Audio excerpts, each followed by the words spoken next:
This is Q Talk America. The following broadcast contains adult humor, language, and topics, along with partial nudity.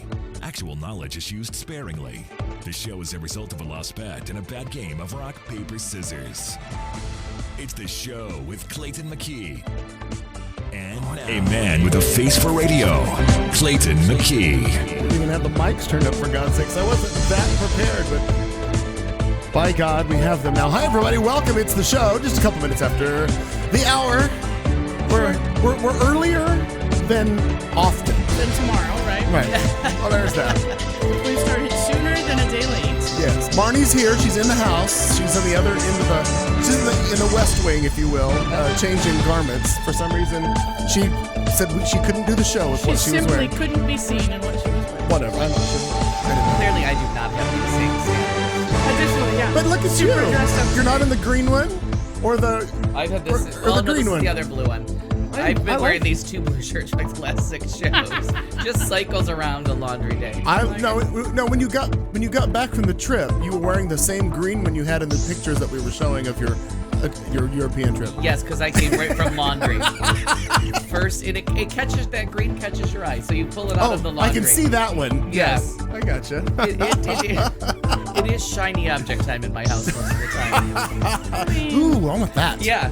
Nice, very good. Who likes laundry anyway? Yeah, and I have a ringer seat, like similar to this one, but it's blue and gray. Mm-hmm. I've seen you wear it. Yeah, because I photographed in it over many years. Oh. So the first vacation that motherfucking thing has not been on was the Europe one. I'm like, this plane's going down, so that ringer seat's not in there. So it went down.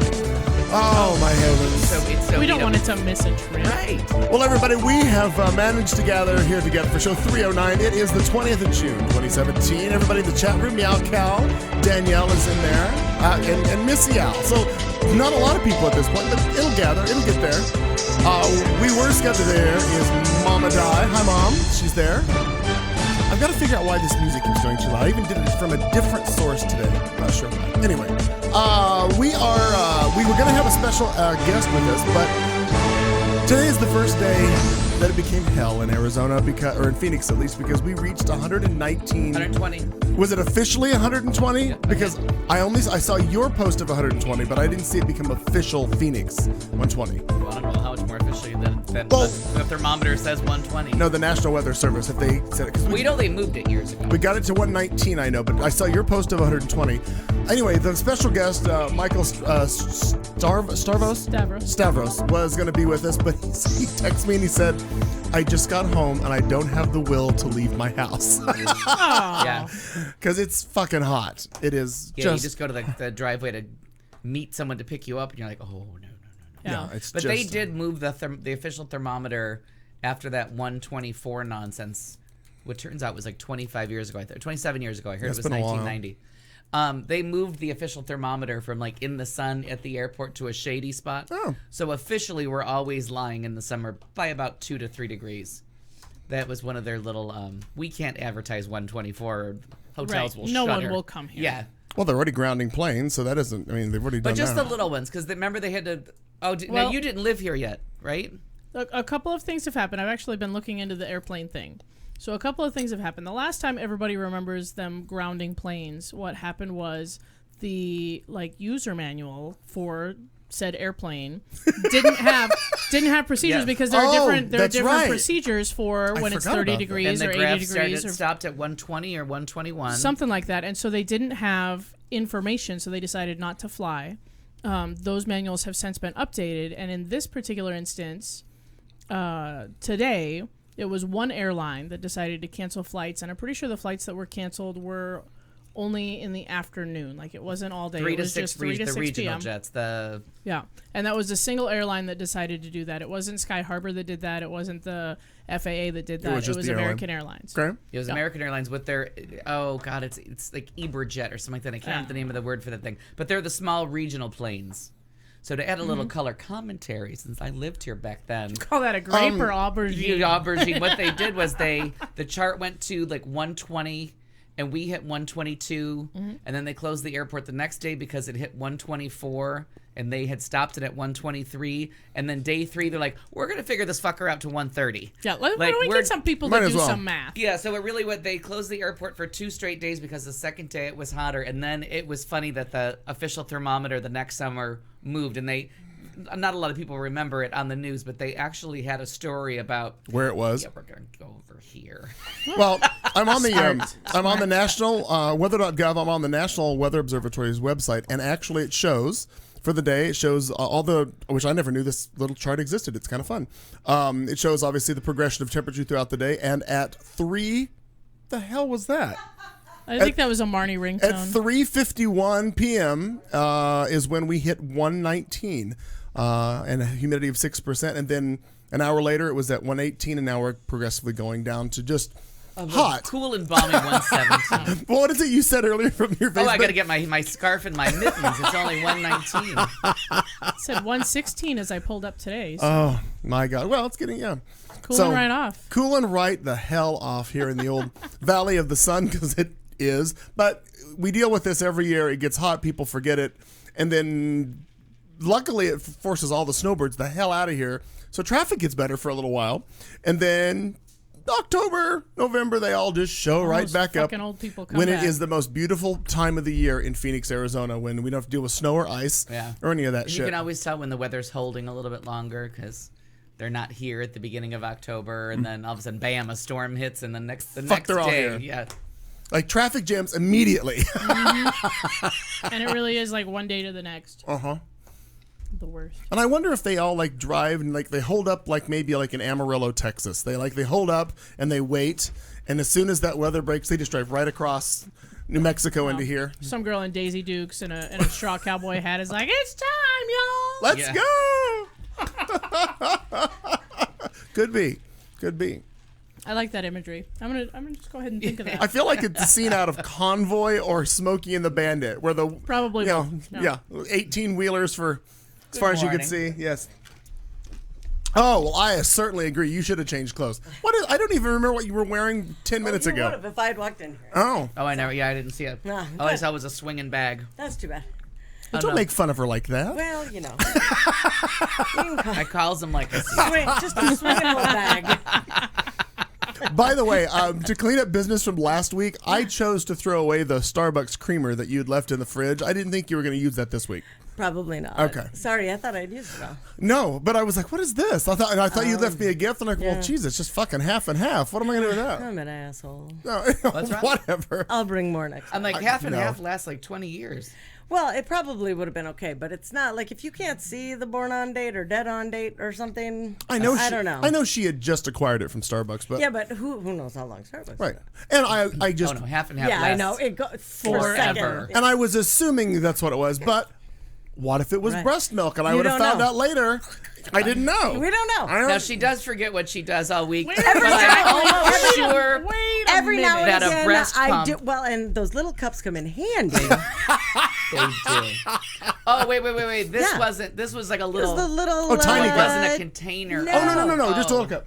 Just a little teeny tiny. I was cup like, you from- people are crazy. My sister leaves, and like 2.5 weeks later, I noticed that half and half sitting in the fridge. I'm like, oh, I should dump this. And I look at the use by date, and I'm like, well, this is It's good till next August. Christmas. When she Yeah, comes still back, has 6 more months. The cow won't live as long as this.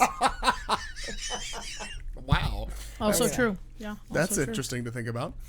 Okay. Well, hi Danielle and Summer in the old chat room. They Hi, guys. Danielle was on the old Facebooks earlier today posting about this. They will not miss tonight's show. They will Yeah, not. they, They They suspended. were busy last Orange week. is the New Black. and- Yeah. Yeah, a lot they happening. have suspended their Orange is the New Black watching to watch this shit show. Yeah. I know. Oh. I know, and I'm okay We with love it them being for hot. it. Yeah. No. I can crack me crazy eyes Yeah. if you need. Because I don't want to go outside in this heat, and I've got like 15 Netflix shows to watch, so You're I gonna got to be plan fine. for this. Yeah. Yeah, I got a plan from now right on till time. October. Right yeah, on time. Your summer viewing. everything's hitting. So you think you can dance is back? They're all there. Good. Yeah. So many things happening, all that shit. So, and the reason, if I heard correctly when I was out there, the reason that everybody isn't here to be a special guest is solely based on the fact they just can't fly in. Is that right? Yes. Or Their flights Boy, were are their arms grounded. tired. They were coming from a short way on a small plane. Got it. basically, Michael got to his house at Central Indian School. Didn't want to make the half-a-mile trek to here. That's really what Well, first off, your car's not going to cool down that fast no matter what you're driving. No. No. And mine isn't because the AC doesn't really work. Oh, So it's fun. sell it. But he wanted to come. Sell it. Let me be the You have no idea. It's going to happen. Counterpoint on this conversation. He wanted No. to This is the sell one it. time with this one that something doesn't work. I'm like, fuck it. I'm yeah. Al right now. AC, Buy a new one. AC's non-negotiable. This That's is got to a go. non-negotiable, but I have to wait. Yeah, you gotta. So I have to be patient. I'm just going to jump ahead. Hast thou plumbing? Kind of. Yeah. Yeah. I mean, I have pictures I can show you. Not here, not now. But like it You don't want kinda to show startling. tens of people pictures of your well, shitter? I Is mean, that I what's- doubt that, you know. Here's your new crapper. I don't mind, but the floors are still dug up, and they set a toilet for now, just so that one can be in the house. Did they have to ruin the tile that you did? Everything. No kidding. Yeah. You just did that, 2-3 years ago, that whole shower you tiled yourself. Well, I'm saying everything because they're saying they have to go back into that one, but for now they've just done the floor, which is fine. Which is fine.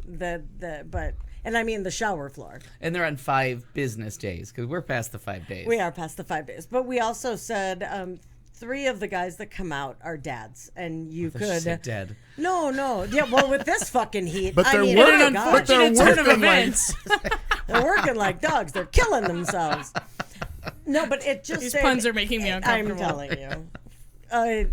But they're dads, and so we looked at them on Saturday. They had been. It's so fucking hot. Them working outside and doing everything and the one has talked about his kids and this and that. And I said, "You guys are not coming tomorrow, correct?" And he said, No, we'll be here." And I said, "No, you won't."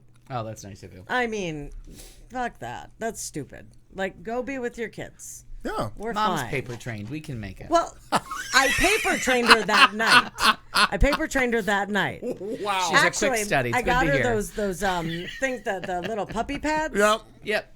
Yeah, so she's fine. She has a corner. And Wow.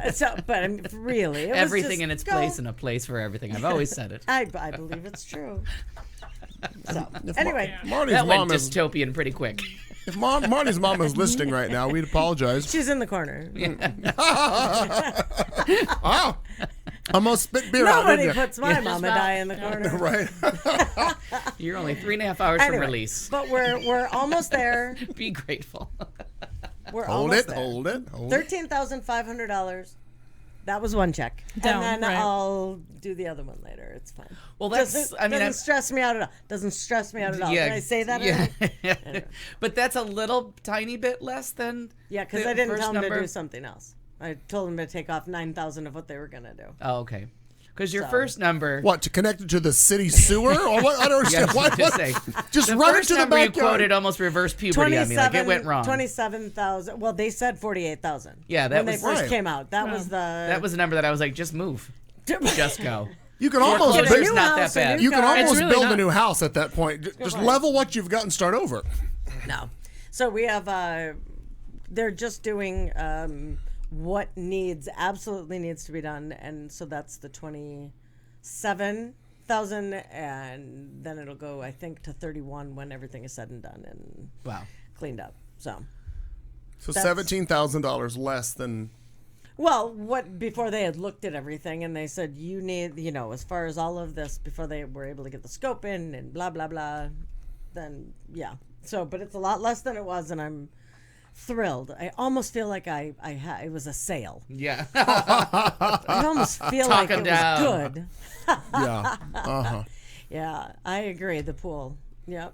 We need new pool pumps. I don't really want to talk about this Wait, anymore. you just I did just the don't want to talk about pool. it. No, I don't want to talk about anything anymore. Everything's broken. I don't understand. What in the hell is wrong over there? See, this is the conversation I needed to have before I bought a house because this is like, I'm just moving. We're just gonna be like, okay, I've been there take a chance 24 on years. foreclosure. But you don't- Find me but- an apartment. Here's what I know from experience because I'm just about done It all recovering. It hits only once. takes about 6 years to recover from that foreclosure, and then bam, they're ready to give you Right. money again.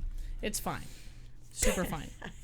Well, it'll all be fine, but everything's breaking.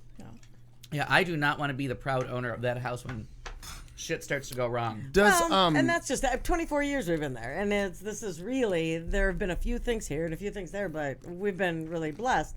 Except now, but that's okay because it's all just hitting at once. Since we're going out of sequence and what have you done this week, which is perfectly fine. Let's stay with you for a minute. But on a lighter, happier note. Oh yes. Aren't you leaving town to go back to the Midwest for next week? No. What happened? That it went away because of everything breaking. I'm like, I think the $27,000 story might be a clue. Yeah, but I'm sorry, but I had just assumed that this trip was already done, paid for, and over, and it wouldn't affect whatever. No, so that's not going to happen. But we are going to. We'll be going to California, but that's at the end of July. So I'd go now. I know, and it's fucking hot. It's okay though. So it's all right. So you'll be here next Tuesday. Yeah. To wrap up our season, whatever the hell season this is. Oh, the cliffhangers. I know. I know. Will Marnie's sewer get repaired? I gotta think of a cliffhanger for next week. I know, the penultimate episode. I like it. We'll get there. I know, I got to use penultimate in a sentence. I like it. It's good. It's like when you can work in tantamount, you just feel special that day. The whole day just shines. You threw tantamount in there too? I know, no, right? if you can. Oh. You can work that word into a conversation. I see. That's very nice. I'm gonna try for today. Very nice. A challenge. Challenge extended. Challenge accepted. Well done. Well done. I am so ready to go back to bed. Can I just tell you, I put a brave face on for like 6 hours. And a lovely face it is. It is. Handsome. I like it. Is that a little blush I detect? Did you do your makeup today? No, I got color. I mean, I still have a bright shining dome on there, but because I did some pool in the I guess it'll be my turn in the sunshine of California, Very Pasadena, warmly but not. Wow, are they whiny? Yeah. Shut because the fuck up. You had a heater. It's 91 degrees. You had a heater. That was later. Oh, I see. But the actual Pasadena, Altadena was, I think there was a high of like 94. Settle down, people. Yeah. If you had How just much humidity? Yeah, 30%. Oh, I see. Yeah. You poor fuckers. We were at the beach last summer during a heat wave, and we were like, what the fuck are Was these that a people tropical talking heat wave? about? I mean, I watched 10, 15 minutes of... Heat wave.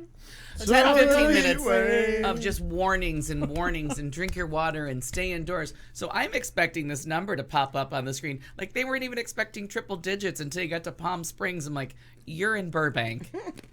Tone it down. They don't know how to live though, like we do. You know what I mean? It's kind of like when North Carolina gets snow. It's an inch. Well, and it has to be similar to like Meow Cal or when Drew was with us, that kind of thing. The whole Midwest, right? But they're like, but us saying like, oh my God, it was so cold. It was 48 degrees today. Right, it was 48 or whatever. I'm sure that it's kind of like but no, if you're looking at 95 degrees in Minnesota, you're talking about 85% humidity, and those fuckers are dropping like flies. Yeah. Right. But 94 degrees with 30% is nothing. We don't need special warnings. The kids can go to school. Correct. You know what I mean? Grandma can play with herself for at least an hour. At least an hour. In the pool. In the pool. Well, or it's all very with awkward. her bean or whatever it is she's floating on. But so it was. Would you like to just go back to bed now? Yeah. But it was very nice. We saw. Well, that's our show. See you later. Yeah, exactly. Grandma and her bean was how we ended it. There's the cliffhanger. What? Ooh. Will she touch her bean? I don't want to clip. Just the little man on the boat make it all the way across. That's all we need to know. So, My God. saw the Book of Mormon for the third time in 30 days. Still like funny. You should. And they had the understudy played Cunningham. So to see how differently they all take on Elder Cunningham Arnold is really funny. Like right down to like when they're doing Asadiga Ibawai and like the guy that we saw did the single ladies dance when he was doing it, and this guy did the like the Janet Jackson rolls, like he added a little different dance. Right on. And the guy in Phoenix had way more names for her. Oh, but that was very funny. The Nagzima, it ends in Nala. Starts with something, ends in Neosporin, I think is the first attempt. Yeah. And in Phoenix, that guy went on and on. Like he got through Nabisco, and the joke wasn't he hadn't done it enough. So I'm like, well, they really can't do this in the second act because he didn't do it in the first act. He didn't do it enough in the first act. Because I was wondering how much that guy was like improving and like because it changed. Like I saw it one night and he did slightly different ones. Like Nabisco got hit every night, but there was a couple other like necrophiliac made it in there once. Wow. Nice. So, Seems appropriate. and then then a little drive around Burbank, a free luggage, some Wonder Woman, and then we went to the beach A to see free some friends. luggage. A luggage error that resulted in free Wonder Woman. My apologies. Okay. Oh, still. Oh, well, I got. Would you like to expand on that Well, I story bought a piece at of all? luggage that we were all chatting, and the guy charged me like 10 times the amount, and he put an extra 0 on there. I saw the receipt, Oh. showed it to him. He refunded the money and rang it up for the correct price, but they were having a promotion at the mall that if you spent like $125 in a day at the mall, you would get a movie ticket. Well, of course, I went up with a receipt.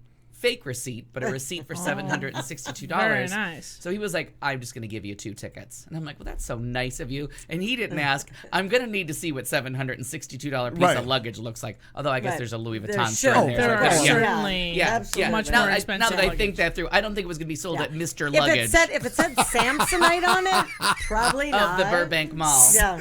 Not at Mr. Yeah. Luggage. Yeah, that didn't happen. For some reason, I just don't envision Alligator. Where are you going? Going to Mr. Luggage. Mr. Luggage today. We just happened to wander in there while Harrison's toenails were drying. We got a pedicure. So she was walking like that? Yeah, because my suitcase exploded on the plane to Barcelona, and so I needed to.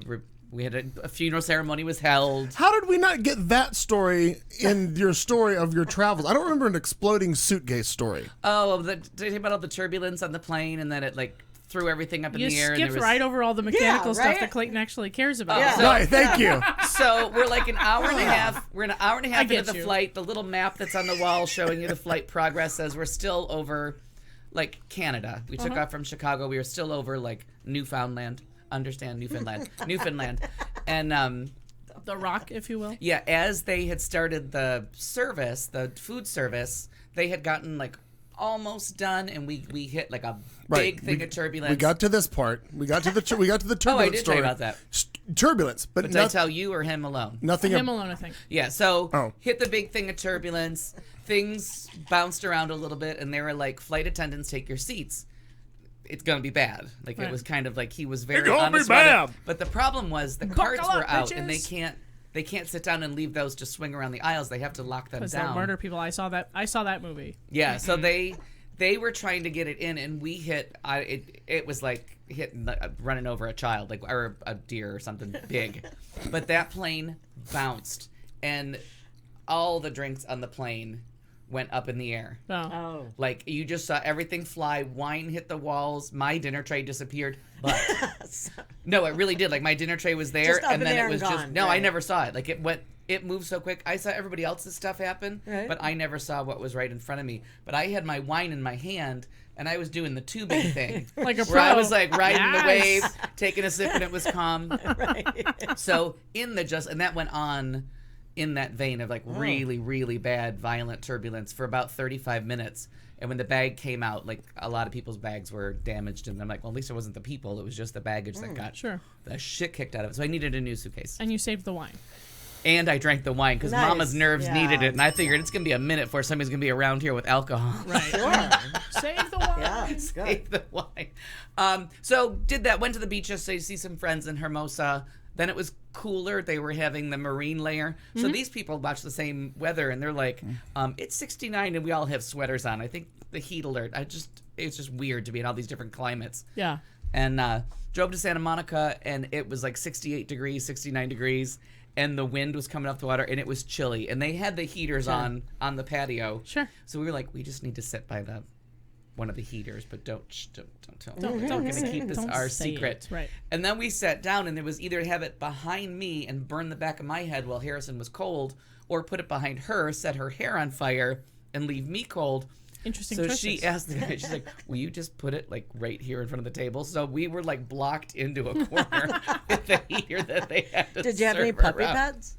Oh yeah, that's what we need. It was You have to in the corner. lovely though. And so someone can remember for me, it's called Monsieur Mansell, is the restaurant in the 3rd Street Promenade that I absolutely love. So make a note of it. I took a picture of the sign and marked it on my calendar so I could remember what it's called as I recommend it to people in Santa Monica. And it's wonderful. I can't recall the name of the restaurant that I ate breakfasts in a few weeks ago when I was in LA. But it's one. Is it right on the? Is it on? Can you see the water and the beach from the patio? No, it's on the 3rd Street Promenade. Oh, so it's in. Okay, got it. It's in, and it's one of those in the middle of the promenade. It's like it looks like a subway station kind of thing. Oh, I see it now. And and I've been going there for years, and I never get the name right. Gotcha. So, and then back last night, because as I drove out, there were exploded tires all over the freeway, like truck tire parts just everywhere. Scary. And I must have passed 6 or 7 cars with blowouts on the ride out there, and it was only 116 degrees and getting towards night. Like, it was the second half of the trip was in the dark. You know, I left late enough. So I was like, when I heard the 122, and they were saying 127 in the desert, Right. like between Like the Yuma, cities. Death Valley, Yeah, they were calling for 127. So I'm like, you know what? I'm going home at night again. Like driving at night, Right. and it was fantastic. Like People don't necessarily believe all that stuff, like with the tires, people from other places. The fact because that if the air is 127 degrees, Right. how hot is that blacktop? You know what I mean? Yeah. Well, and- Probably Well, close- there are people 170. that can go out, and you would know that. I mean, people can go outside right now, walk just seconds or whatever. Oh, and third-degree burns on and their feet. 3rd-degree burns on their feet. Oh If yeah, you you walk can't. barefoot. Yeah, you can't walk barefoot. Let me on tell the you, blacktop. every news station in town has been cooking some bullshit on the pavement oh, today. sure. Yeah. Of Oh course. yeah. These fuckers. God, Every come year. on. Every That's funny. year. Oh, well, it never tires because we don't get this hot. It It's hasn't ti- been this hot in a few years. Like this is. Look, it's tired to us, Extraordinary. but I guess we're a transient city anymore with so many people in and out. I'm sure there are new people to view this shit every year. But if you go home we go to Niagara Falls where it's cold, and you have the day where it's so cold that you can throw the hot coffee up in the air and it turns into snow. You always Oh, that want to is see really that. cool. You No, know what I that mean? is Like, really cool. I like that. you too. want to see these little things Sure. that make it seem like a treat that you live I'm just in bitter hell. because nobody brings me any of their car cookies. Right. They cook them all, and no one brings there it you to go. Because me. I was going to eat it Assholes. anywhere from cookie dough to semi to At fully any cooked point, cookie. There right. was no Because it's point- all good. Yeah. Oh, yeah. There was no point They during tried that to put that transition warning, that was but- not going to be delicious. Right. Yeah. And a little salmonella, I'm okay with it. It's so hot that it kills the But salmonella. I have to tell you, no joke, 5.5 hours, just over a half a tank of gas, and I never put my foot on the brake from the left turn onto the 210 to just inside when I realized the speed limit had dropped 20 miles an hour at like 59th Avenue. I slowed down because there were times where it went to one lane, but there was never anyone around me doing anything. Like people I were prefer- passing me because I just wasn't in the mood to go faster than 70, Mm-hmm. even when it was 75. And then then I went up to 85. Like as soon as I saw the thing that said like Phoenix 60 miles, I was at 80. I'm like, I don't want an hour. Yeah. Let's cut down that time. Well, my theory. Smelled the barn. My theory is I like to drive at night when there's fewer people. For one, number two, I prefer because if it's a 75 mile an hour speed limit, they're all doing 80, 85, right? All of them. Yeah. I don't want to fuck with these people, so I'm the one who will set their speed on the cruise at exact or just a little below, so I never have to fucking touch it. They all pass me. I don't wind up riding up on anybody. Yeah. And they just, again, you don't touch anything. You just steer and listen to Donna Summer for 6 hours. Yeah, the crazy thing in California, though, the trucks are at a different speed limit. So that Right. makes Oh, it kind of... you can go around that makes it occasionally. bad, yeah. Oh. Because they're stuck at 55, which is so unsafe. Like, I don't understand that law at all, because to have one people at one speed that's so much lower than the other. For a 6. I might- Or whatever. iPhone. Is it the little lightning one? Yeah, the little one. Yeah, I got it. Yeah, I might have one in my purse. Okay. So that was it. So Sorry. back safely and fast and fun weekend. It's so good No, to... tell me where. No, because you'll never find it. All right then. But Just sit there. the sun was nice. So anytime I went in the sun, it was very smart. Damn, I'm gonna send you all 10 over minute my house sun, looking for shit. 20-minute I shade. figured it was just in one place. Thank you. I know. Just talk to yourselves. I like when mom and dad argue over us. So when It's good radio. It's good. and when what have you been up to this week? Nothing. Because last week I had maybe got a little bit of sun, and that little bit of sun kept going. Oh, jeez. Like I woke up the next morning and went, "What the fuck Oh, just that had happened to to me?" hurt. Oh, that was terrible. Yeah, no, and so I'm currently underneath the t-shirt line.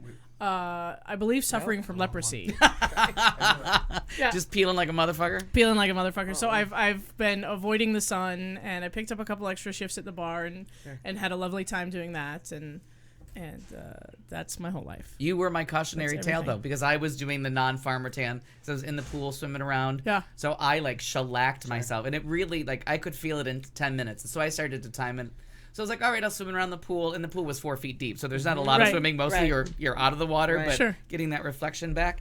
And it worked. I did that 2 days. And it like that's an good. hour and 10 minutes. And I'm like, I'm Yeah. out of here. Yeah. Now a week later, once the peeling's done, the color's gonna be lovely. Sure. And fresh new Yeah. skin. But Buffalo Bill. That seriously, I could have made a suit. Your new I skin. could have made a suit. Terrifying. Peeling it off in big sheets. It's been terrible. It's been terrible. She puts the lotion in the bath. I put so much lotion on, I can't even Yeah. deal. Can't even I can deal. believe it. But yeah, I Thanks, picked up babe. some extra shifts and keeps my mind off of it because it turns out I could probably sever a limb and still make it through a shift. I don't know what it is about my workaholic genes. Yeah. There's something that happens to me once I walk in for work that I'm totally good until work's over and then I can collapse again Yeah. and be dying. But I have that When there's time for the gets show, your- it's time for the show. right. That's right. The show must go on. Apparently, When you're on those boards, your feet don't hurt. You don't think of anything's wrong. You just Right. keep going till that curtain comes down. Then And I started That's I had exactly what last happens. Wednesday I worked after Yeah. doing the 6 days Oh, here yeah. and went back to work and it was just a 12-hour countdown. It was like I was like 11 more hours. Oh, 10 isn't hours that and the 50 worst minutes. though? Yeah, that's the worst when you feel like a lot of time has gone by, and then you look up, you're like, how do I? That's how I feel about it. Right. That's how I feel about a treadmill. Yeah. Got it. Oh my Sure. god, this has been 30 minutes. It's been a minute and a half. Yeah. Well, there's a 30 in there. Yeah. Couple That's of- why I like to do you the know. stationary bike. I have to read. Yeah. The time goes by if I read, but if I'm not reading on a stationary bike, Yeah. I'm in hell. So I'm podcast on a treadmill. I'm TV shows on an elliptical. Oh, and, yeah. Oh. And if I okay. bike, I do it in real time because I only live 2 miles from my gym. Oh, there you go. two questions. Two One, things, since your elliptical incident from last week, where the woman had to move from your huffing, have we had another issue with breathing or Still huffing? So funny. Still haven't, but I don't think I don't think I've scared any people off. Was it empty? I actually had That's someone. a valid question. Well, I often go when there's nobody there. there you Yeah. go. Especially All now right, that all the snowbirds have left, because I go during senior citizen hour. Sure. Which is smart. So Yeah. you can look Yeah. physically fit as compared So to everybody I else. look amazing compared to all these people with 1 foot in the That's grave. why I go to bunkhouse. I that right? I bring the age curve down by 30 years. Going At least. Yes. That's my that gosh. was the draw to go to Cattleman's. Exactly. Years Good ago. work. Wow. All my own teeth and younger by 60 years. Bring it on, boys. I'm not paying for a drink. Yeah, you can buy them all. Yeah. And then number two, the question was, Yes. Buy all their teeth? What am I buying No. all of? I don't remember, did I say buy something? Oh, buy all my drinks. No, I wouldn't. Oh, going on? that's you meant I was buying all the old men drinks. I'm like, No, why? God, why would you that? do that? Jesus That's not Christ. how any of this works. No. I unfriend you. I noticed that you, when you worked the day shift yesterday, playing the part of Brock, right? Yesterday? Yesterday I was playing the part of Drew. Okay, Drew. One of them, whichever shift, you did a shift where you were offering a special of PB&J. And I I'm like, was. Yeah. and it said, while supplies last or supplies something last. to that effect. How did that go? That was, you know what? That was lovely. So it was. Not every bartender goes to work and brings. and brings the food. It was mostly a little bit of a dig at Phaedra of all people. Oh. Because we tend to run into each other at maybe a Monday happy hour. I think his schedule and my schedule we tend to find each other at the bar on a Monday afternoon. Okay. Odd. And I mean, That's weird. some people. Well, they're open. That's why Phaedra's there. but So many qualifications. But every single time, about 3 drinks in, all of a sudden from across the bar, she's screaming at me, "And where's my bread? The fucking talk about all this bread." Right, always up and down with the bread because I make bread and Oh, the making. I'm like, made bread, right? Gee, is that just a normal request for her Yeah, everywhere she yeah. goes? I was. Yeah. Right, I knew you were there. I knew you were there. Don't sell it. Long time listener. Well, because my follow-up question was, were the PBJs made on the homemade bread? On the homemade bread, of course they were. And I should have Yeah. been called immediately. So- I may not have been in town, but I would have driven for that. I will put you on the list because I posted on the Facebook and saw no response from Phaedra, and so then I waited a little while, and Cole from Bunkhouse came by to visit, and after a drink or two, I said, Because "Hey, he's never at his own bar. well, sure. Why would you go to your own bar?" I No. think that's the funniest thing. Again, the age thing. And I still find it funny that he never goes to his own bar. I'm like, you're the manager of the bar, you're never there. I still think it's hilarious. I don't know. Not my life, but anyway. So, It's not his week. It's hers. right, we're friends, so he came by to visit. And after a couple of drinks, I said, "Hey, Cole, are you hungry? Would you like a sandwich?" And he said, "Sure." I made him a sandwich. It was good. And it's not an unusual thing for people that spend a fair amount of time at Cobalt. Like this happens a lot. Okay. You know, Ron Rogers' boyfriend Robert comes in sometimes late at night and has that kind of look in his eye, and I'll go find him a sandwich, and it's whatever the opposite of kryptonite is. Oh, yeah. Because it brings him back to life. I love it. It does. Yeah, he'll come in with like one eye kind of closed and off to the side, and. Robert, for the record, I didn't say any of these things. No, I said it to his face on Monday when I saw him. I see him on Fridays. Yeah. Because he's always, for some reason, helping Ron set the bar up at Stacy's. That's when I see him a lot, but much later. Oh. Yeah. And so if I have extra on me, I'll be like, Robert, I feel like you need this, and it brings him back to life. So it's not an unusual thing. So I decided, and I had a surplus of bread, as it were, and so I pulled an extra loaf of bread out of the freezer, and I sliced it up, and I took all the fixings to the bar, and I made sandwiches for anybody that wanted, and quite a few people came by for it. So I feel like it was a successful venture. Very nice. I just think it's hilarious that all of a sudden there's a PB&J bar at I just think it's kind of funny. That's cute. Because why not? If you tell people they're artisanal, Oh, very good. you're gonna have some bearded motherfuckers. Bearded motherfuckers, right? Well, and Probably enjoying beads. I don't know why I'm so judgy. Well, sure. Who doesn't like beads? And I enjoy all that, but it was really just a gimmick to get people to come and buy a drink, and by God, it worked. Well, there's a request in Oklahoma for bread now. Oh yeah. Yeah. Oh. I'm pretty sure I could FedEx it. Yeah. That could get there, but it will not get to New Zealand. No, nothing No. does. Apparently nothing does. I'd be concerned about the freshness, but I don't think so. I feel like if we overnighted it or 2-day ship. 2 day. Yeah. If you had like Wrapped an in Amazon plastic. center right near them, that would probably help. Oh, there you go. That would be amazing. Yeah. You know what? Just If you send cook the us bread in a an self-addressed stamped envelope, There you go. Well played. Well played. Bread is yours. message me offline. I'd be happy to. Send that to Right. White Plains, New And York. in all sincerity, it really is fucking good. 609 it's Chicago, really Illinois. good Oh, bread. thank you. Yeah, no, we greatly enjoy it. That's some damn good bread. For tickets to the Donahue Show. Yeah. Chicago, Illinois, 609. I know. I'm not playing. I'm due to bring some back here. Maybe I'll bring some next week. Okay. Well, Oh, that'd okay. be good for the Oh, finale. that could be our That'll be our cliffhanger. cliffhanger. Will they survive the bread?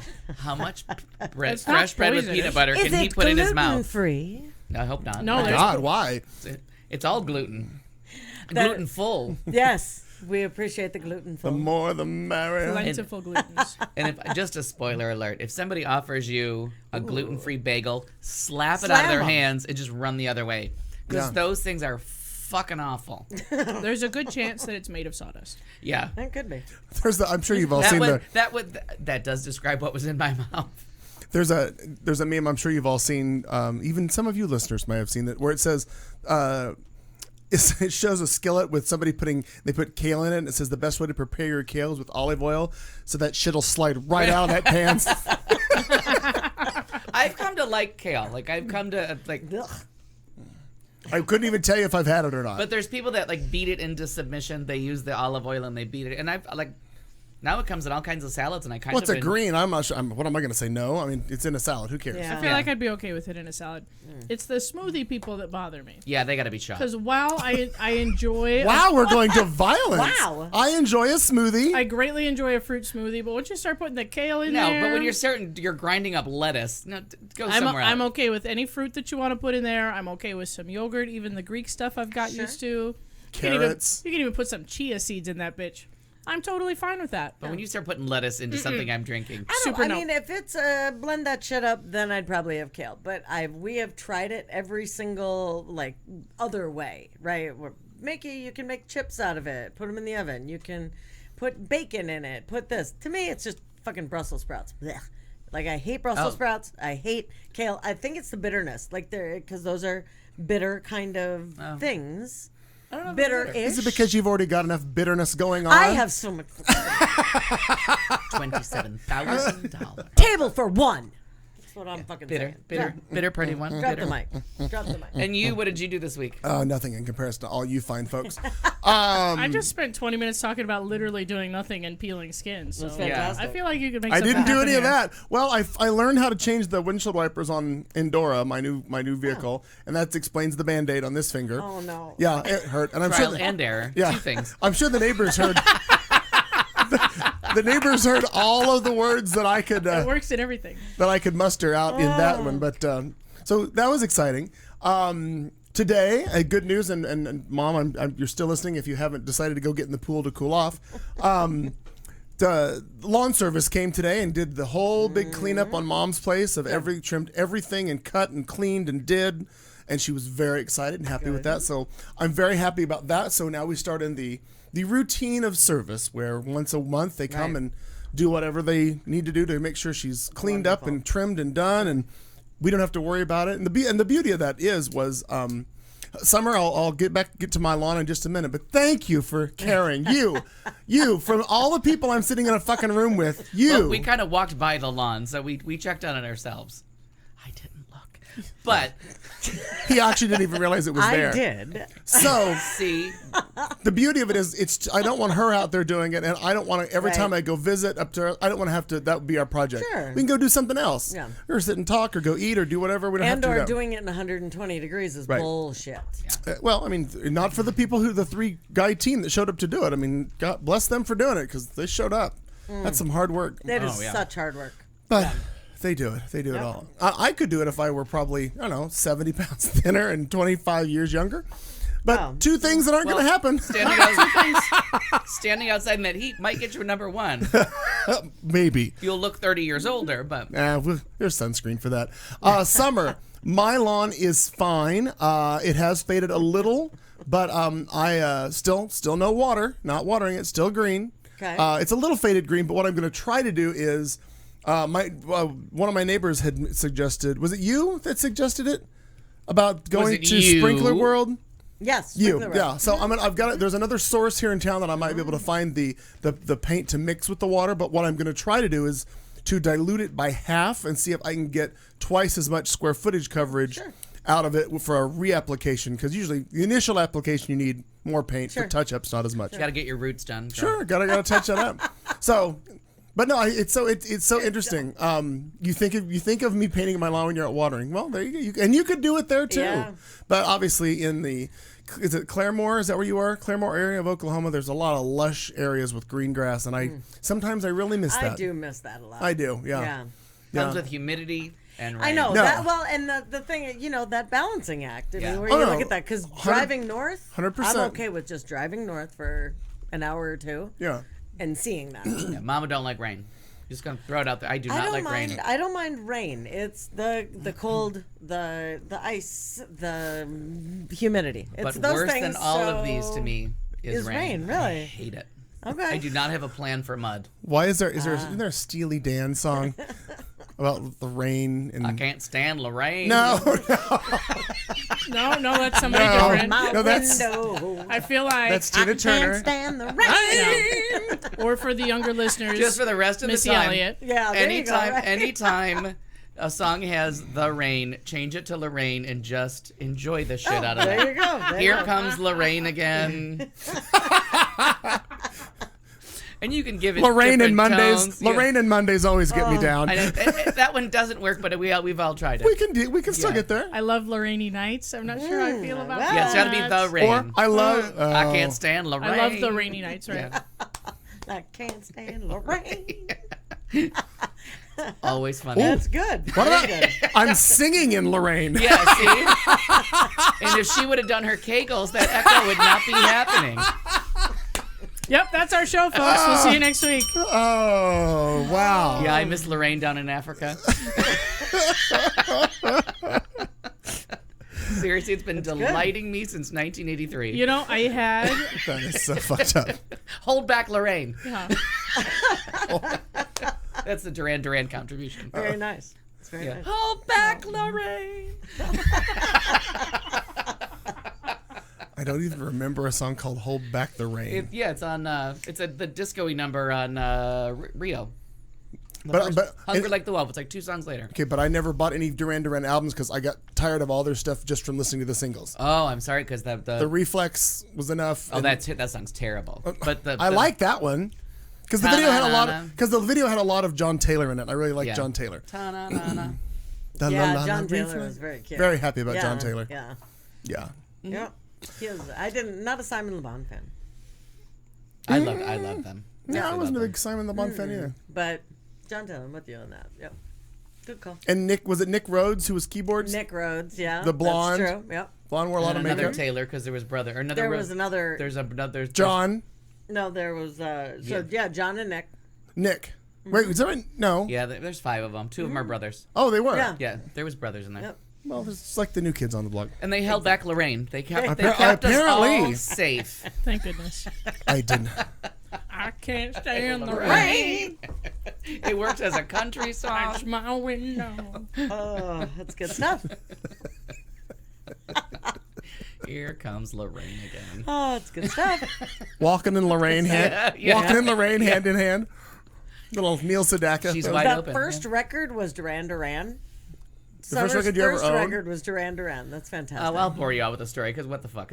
We're all here. Hi, I Nick. got, I got nowhere to be. The original British version of Hungry Like the Wolf was kind of popular before MTV got a hold of it and American radio got a hold of it. And the girl screaming at the end is much louder in the original version. They really mixed her out. So the at the end is out there. It's not like that. It sounds like groaning. I'd have to hear it to hear that. She actually kind of groans in a sexy way, and they really tone that down. So I was in bed with somebody, post-coital as you are. We're listening to the radio, and the song came on, and it was new to him, but I had the album and knew the song and loved it, and I especially loved the groaning at the end. Well, I didn't realize that in American radio they were gonna mix that down so low, so all of a sudden it sounds like I'm masturbating next to him because he's never heard the song before. That was good times. That is exactly where I thought this story was going. So I had read ahead. I'm sorry. That's great. Still a good story. Yeah. Are you okay? I love this song. And I was like, really? There's a woman groaning in the end of this a lot louder. There's a woman groaning in the bed too. Yeah. Shut up, Al. It's a story. It's a tale of 2 women. Sure. One Lorraine.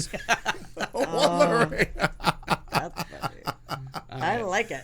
Oh, I feel like there was something else exciting happened this week, but I can't quite think of what it would have been. Any work-related anecdotes? Well, I did tell you about them. I enjoy, and I won't mention the name of the bar because obviously, we don't have a law firm to back us up. We've thrown Cobalt under the bus. Different, yeah. different. All right. Because that's just not busy, as opposed to Right. anything else that might. Unless there's PB&J's up. Right. Oh, brings all the boys to the yard. Yeah. It Doesn't sure it? does. That's right. No, and I'm sure we've all been in offices that have done this in different places. For all of us who have worked in bars over many years, there's always one thing that bars like to do if because a bar is typically made at some point with a finite amount of outlets or electrical opportunities within a bar. So bars add coolers, and then there's a pump that runs the guns on the bar for the sodas, and then there'll be a light above the bar. They're going to add something, or back in the day there would be video games and shit. Oh. Well, That one neon sign of the cowboy. Oh, yeah. So one of the for work related stuff, I get a call Sunday morning, and I was about to go to my mom's, and I get a call from a bar who they could not figure out how all of their computer systems had gone down, the network was out, and I talked to the kid, and he was new and he couldn't figure out anything. So I get there, and again, when you build a network for computer systems, you think, okay, well, this is just going to be for the computer systems, right? This is just going to be for that. Sure. And it's going to run a computer and one little switch that gives the network to all the other computers. It's all going to be good, and it's low voltage. You should get smaller power strips. Yeah, it encourages better behavior. So Limit their options. it could also be less stupid people. I think there'd be another option. Not going to happen. You need to So, get smaller power I get strips. there- They make little 4-bangers. So I get there. Ooh, I'm intrigued. Thanks. You're welcome. This old bar with Kat Carlson. This old bar of mine. So anyhow, I get there and they were befuddled. They didn't understand why nothing would work. And I flipped one switch and everything came on. And I'm like, but the second I did it, a beer cooler came on and the pump came on. I'm like, why is all of this attached to this power strip? Well, it's been that way forever. Well, I didn't know that because that's not how I installed it. So then I find that there's another large power cord that whatever electrician had done this did a really shitty job. So it's like a big extension cord. When By electrician, you mean bar manager. No. This you could tell somebody who actually knew what they were doing to a point did this because it's actually in flexible Romex and it's done and it runs up. But they just made a huge industrial looking extension cord that I found out powers an entire half of the bar, but it just plugs in like to a wall outlet. That was burned. Oh, no. Then we unplugged and plugged something else in, and then we smelled something burning. and after a prompt, safe exit from the building. Yes. I leaned over and asked the owner how much it was insured for and if he could exit now. Yeah.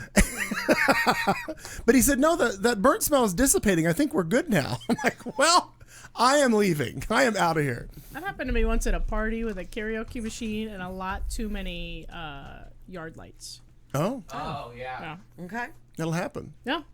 We didn't burn down the house. We were fine. I think it happens less frequently now for house You're lighting fine. because now that the LEDs are here and they use less and less James. power.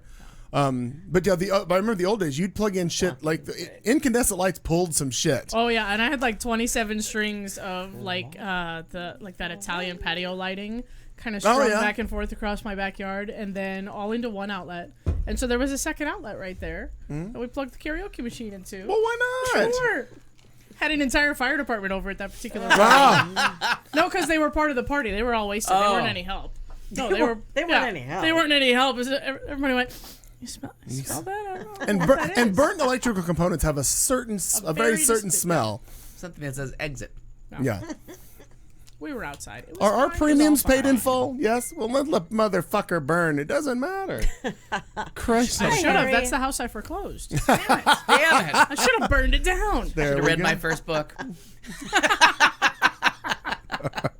It's called Just Walk Away. How to exit gracefully and rapidly. From Lorraine. Yeah. All right, kids, we're coming back in just a minute. Al's going to give us our drinking word. Then we're going to do some headlines and other stuff. We got 3 hours, well, less than that to go. So stick around, won't you? I'll do this. What happened there? Oh, I turned the wrong thing down. God, I hate when that happens. Motherfucker.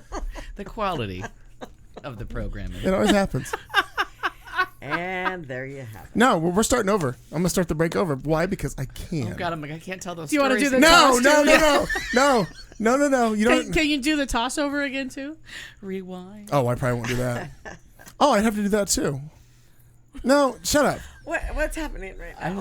I know the know. Novocaine I and the don't heat know. stroke are really winning. It's not a heat fantastic. stroke. We'll be back right after this. You're a bitch. That's not That's the relevant. toss. Say that. Do it again. Do it again. Do it again. We'll be back after this. Oh, I fucked it up again. Oh, Christ, Lord. What?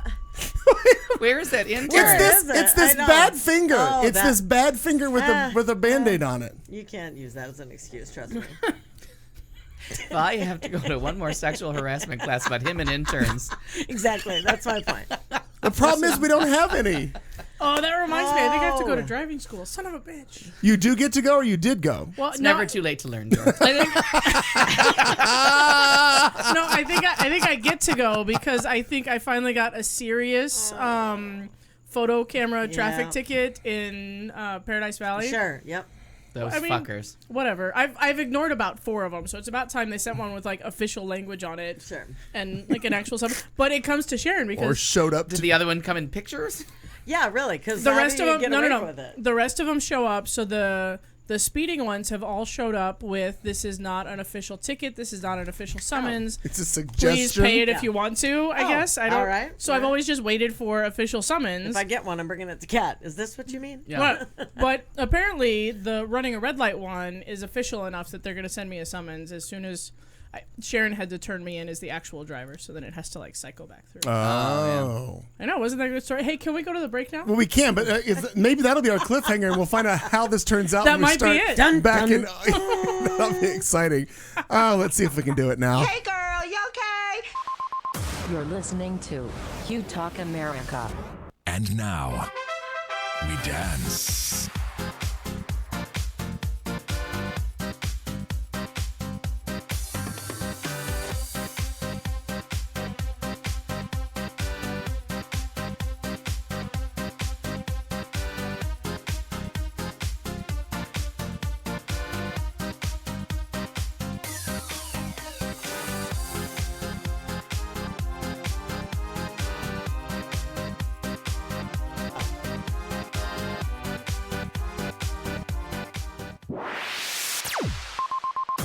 This is the Q Talk America Radio Network. And now, a drink along. We dare you to stay awake during this royalty-free music and to play a drinking game with us. If you are currently or soon to be driving a car, you cannot play. If you are presently the primary caregiver for children and or the elderly, you may desperately want to play, but no. If you are listening from a rehab facility, you are disqualified because you already hit bottom. And that means you already won this game at least once. If playing this game is in any way illegal for you, put the bottle down and make better life choices. There is no good in your goodbye, and there is no lifeguard on duty, so you will be swimming at your own risk. Tell your lawyer to take the fucking day off. You can't sue us. We warned you. Good luck. Well, I think we're just going to make the drinking word Lorraine. Oh, I'm thank sure God. her story Well must done. be told. You know, personally, I can't stand Feel her. like, yeah. Can't stand Lorraine. And that's going to be stuck in my head. Right. It is. Stuck. Since 1982 or 3 But when I the first heard Missy the joke. Elliott version is what I've got. It's my Oh, I original. love it. Thanks, James. Thanks. I didn't realize that Missy Elliott did a I verse. can't stand the rain, yeah. I didn't realize that. Yeah. I need to Or brush up on my Missy. She sampled it. Oh, she sampled. No, it's in there. Okay. So it'd still be Tina? It may still be Tina, Okay. just sampled. But I just I'll find it. The beginning, though, when you Is hear it a John dun, Fogerty dun, song, though? If there's Well, only a let's, way to you look know it what? up. I just Googled it. Let's find it. Yeah, I'm because thinking I don't think so, but I don't know. Dear Wikipedia, I Can't Stand the Rain, parenthetically, song. Song. Thank you. It's a song originally recorded by Ann Peebles in 1973. Well, I was going to say Peebles. What Or, other oh, versions? Pebbles. My bad. Pebbles. That was different. I don't know if Sorry. we've... Different. Different. My bad. Different. Yeah. Okay, fine. Then there was a Tina Turner version in 1984. Yeah. Oh, she didn't record that until 84? I thought she had done that in the 70s. In the mid-70s, I thought Tina had No, recorded no, it. it was- That was the it's one on that was Private on Dancer, her right? Private Dancer. Correct. Yeah. It was for her fifth solo album, Private Dancer, Correct. released as a single in I thought she 1985 had in Europe. re-recorded it, though. I thought she had done it originally, then re-recorded it for Private Dancer's album, but I thought it was an older song that she had done. Maybe I heard Ann Peebles' version. I don't know why I thought that was John Fogerty, too. Like, she would just continue to rape his catalog. The one good thing about Lorraine, though, is... So then Missy Elliott's, That's the Ann song Peebles. is called The Rain, Yeah. parenthetically, Supa Dupa Fly. Yeah, Oh! because Lorraine... Because that's how I describe Lorraine when I'm not mad at her, is super duper Supa fly. Dupa. Dupa. Yeah. Starts with the same, like, raindrop Yeah. cadence and the sample. I can't stand the rain. That's Ann. And that's a live version in 74 of her doing it. Well, that was exciting, I wasn't just it? assumed that John Fogerty had... Because I like the John Fogerty songs, do not enjoy the John Fogerty singing. No. Yeah. So I always would wait agree for with that. like somebody please remake anything he does. I don't like his voice for some reason. No, but I every would time agree with that. every time somebody does, I'm like, well, good on you, Lorraine. I'm kind of cheating because I'm not drinking. You can't make me. It's You too can't hot. make me. I just want water. I have not been drinking enough water. No. I have some right over Jesus, here. now she can take it right No, out of my but I'm hands. like all of a sudden I just realized it. Like I'm like, why are my lips get super dry and I'm just sitting there. And that's 6% I'm having humidity. coffee and Why what- write that down? Just put dashes. Just say unmeasurable. You know what I mean? Don't fuck with me with your 6% All of a sudden I'm like, humidity. Yeah. Oh, maybe I should have some water. And the fact that yesterday was at the the beach by water that I've just been peeing for like 24 hours. All right, do your headlines thing, Interesting. Lorraine. Oh, for crying out loud. God, marinara. Let's see if we can make this magic happen. It's a look at headlines, and if my finger goes well, we'll be able to click our way through it. That's what she said. Hands where I can see him, everybody. Rude customers, here's your sign. Hey, Mattel, what's new? Americans and chocolate milk, it's complicated. I like the Methodists. Radio host scolded for criticizing. There are some ridiculous things being sold these days. Clock still annoys family 13 years later. Well, we've got a good response about frogs. And Teacher of the Year gets a fabulous picture at the White House.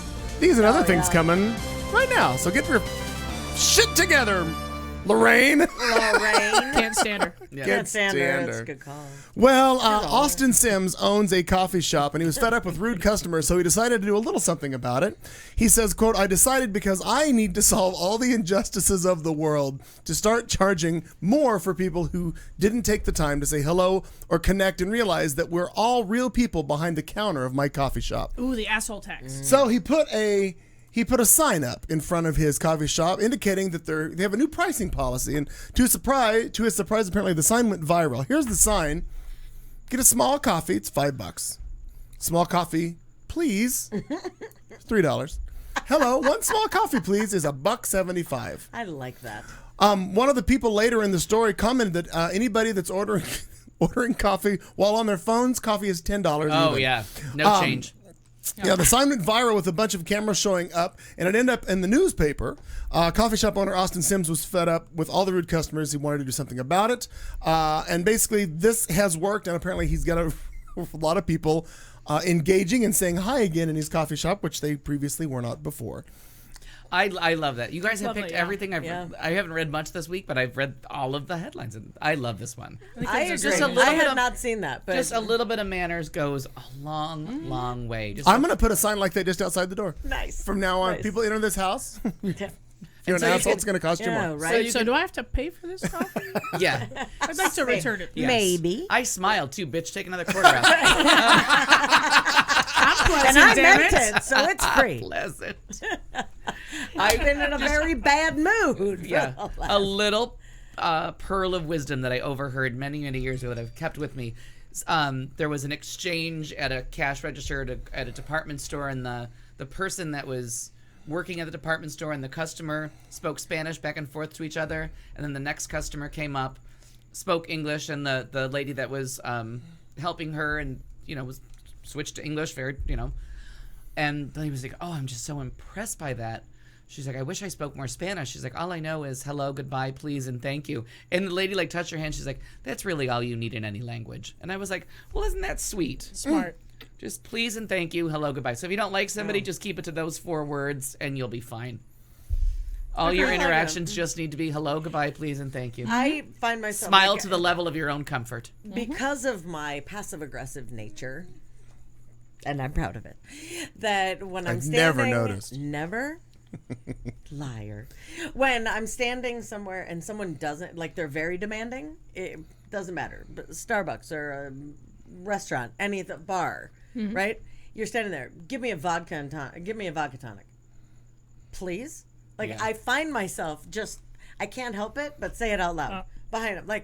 Really, please, thank you. I blame having the children in my life because I also correct people. Sure. When they're talking to me. Right. Did you mean please? Oh. Yeah. Give me a vodka tonic, please. Yeah. Uh-huh. But it's amazing how many people think that no matter whether it's the people coming to do Mama Di's lawn, whether it's at a bar, no matter where it is, that people just think that because someone is providing a service, that it's okay to be a cunt, and it's just not. Oh, no. And I feel bad for the lawn human because he's either there as I'm getting home from work, so I kind of hide behind the door, Sure. or I wake up, but I just stick a check in the door for him, and I always feel bad because then if I open the door, then I have to do the hello, how are you, how's the wife, Sure. how do you feel about Lorraine today? Can't stand her. She can't. You know what I handle mean? it, Because I right, feel an yeah. obligation to be, because be he's kind. providing service Sure. that I should, Sure. and so I just hide, and it's just as bad. But it really drives me fucking crazy when people come into work and I say good morning. Because you know what I mean, they're coming into what could be a potentially Do you come bad in going, thing. good morning, No. good morning? And Settle down. Wrong girl, wrong country. That's fucking- Lorraine, I'd and do that. that's why. Yeah, We that's can't why stand nobody her. can But I stand know her. how you. Yeah. I know how you love a good song and dance. But I like to, just That seems a little too chipper for Al, though. yeah, say good morning. But I swear to God, when people don't say it back, I'm like, I didn't ask you for a fucking dollar. It's just basic manners. Say good morning back, or Sure. hi. Acknowledge that someone walked through the door. Yeah, I'll take it. It's an It acknowledgement. might be the only thing that someone can respond to. And if I see a coffee level this much gone from the Right. cup, I will accept that. Sure, You know what I mean? Sure, absolutely. I Audible understand. noises count as hello. There are I people- understand the human condition. I'm jacked up on coffee. they're just starting the cycle. Yep. They're just jacked up. So I'm in the menopause of coffee. Maybe. They're in the blush. So you said that you already saw this Menopause, yes, I headline, already did but it. The Ken doll gets a makeover. Did you see that? That's You not said where I thought that's you were going with that. The story. You said you heard all of Not it. so much you a said the makeover, but an inclusion of And include right. diversity, correct? Well, I finally, went with a different. right, I was right. a different Mattel story I'd heard. I didn't know that there were that many. So the Ken doll gets a makeover with new body type, skin tones, and hairstyles. So it's really exactly inclusion. Oh. Last year, Mattel gave Barbie a long overdue makeover with 3 new body types and a variety of skin colors and hairstyles. Wait, now so you can get short, fat Barbie now? Well, yes. I'm going online right now. Now the Dear toy Google. company is announcing another move toward inclusiveness with new and diverse Ken dolls. I saw the On Ken dolls. Tuesday, Barbie expanded its Fashionistas line with 15 new Ken dolls, featuring 3 body types: slim, broad, and original, as well as 7 skin tones, 8 hair colors, and 9 hairstyles. Like the man bun. You know what? The man Fucking bun guy is killing kind me. of cute. It's killing me. I was trying to think of how Cornrows. many of these I would sleep with, and I'm Cornrows and more. By continuing to expand their product line, we are redefining what a Ken or Barbie doll looks like in this generation. And evolving Ken was a natural evolution for the brand and allows girls to further personalize the role they want him to play in Barbie's world. I mean, this one's a douche, but he's still kind of cute. Yes. Which one's the douche? Oh, that one. Oh, totally. Right.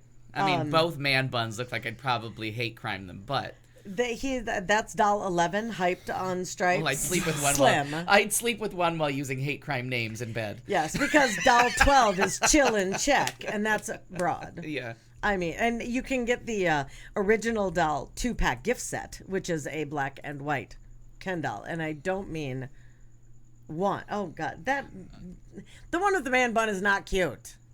The one is. This one looks like he's American Psycho in the suit. Oh, it does.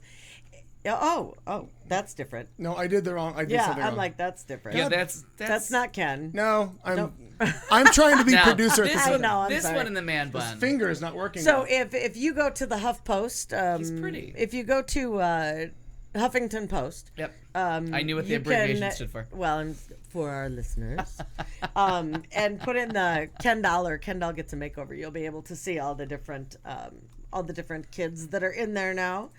Wouldn't it be fun to be like mad at your Ken doll that day and change his hair to a I know, man right? bun? I'm Make him making go in this public happen. like that. By continuing to expand, though, they're changing things up because Ken was originally introduced in 1961.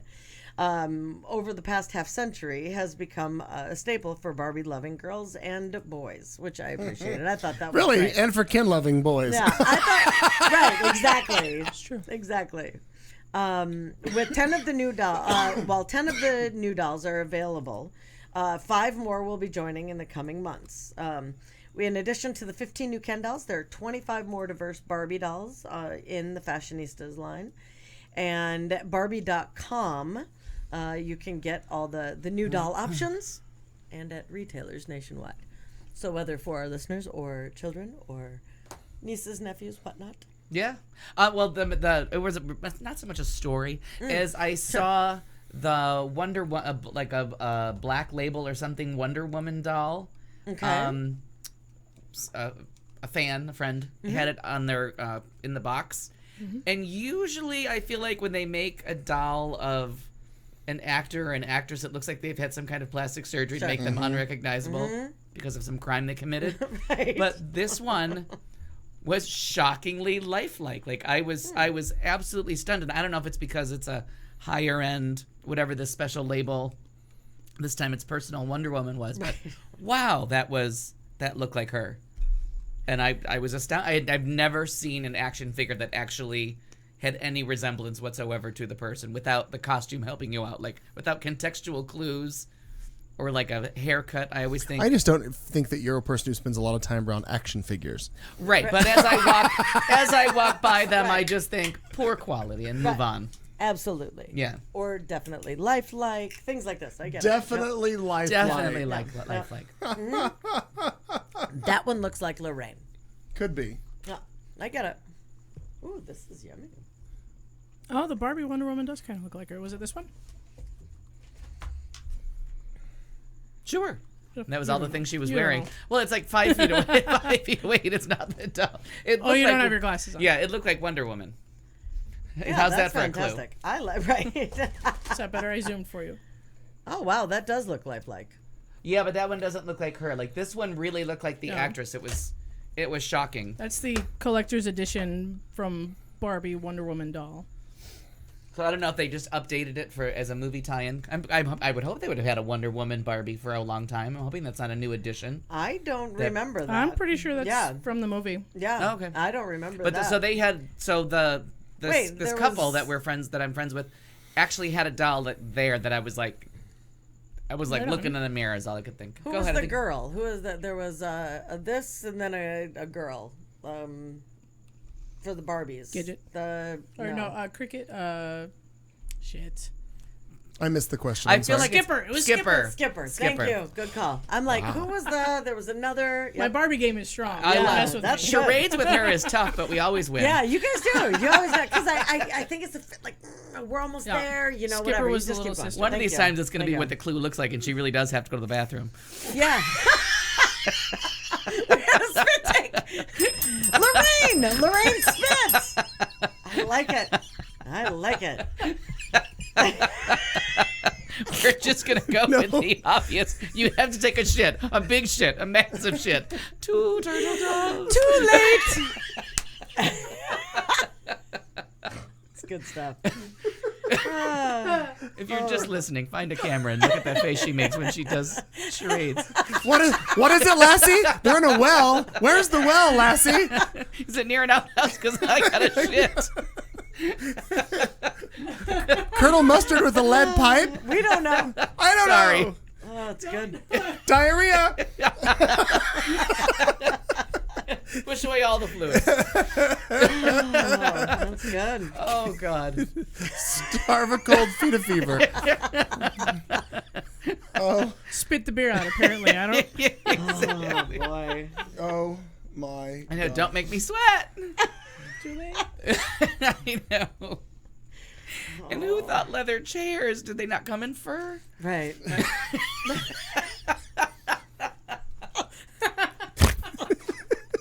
I'm really just tired today.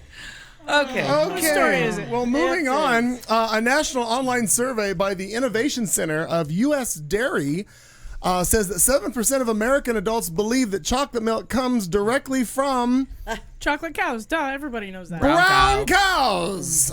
Statistically, that's 16.4 million people, according to the Washington Post. It's equivalent to the entire population of the state of Pennsylvania.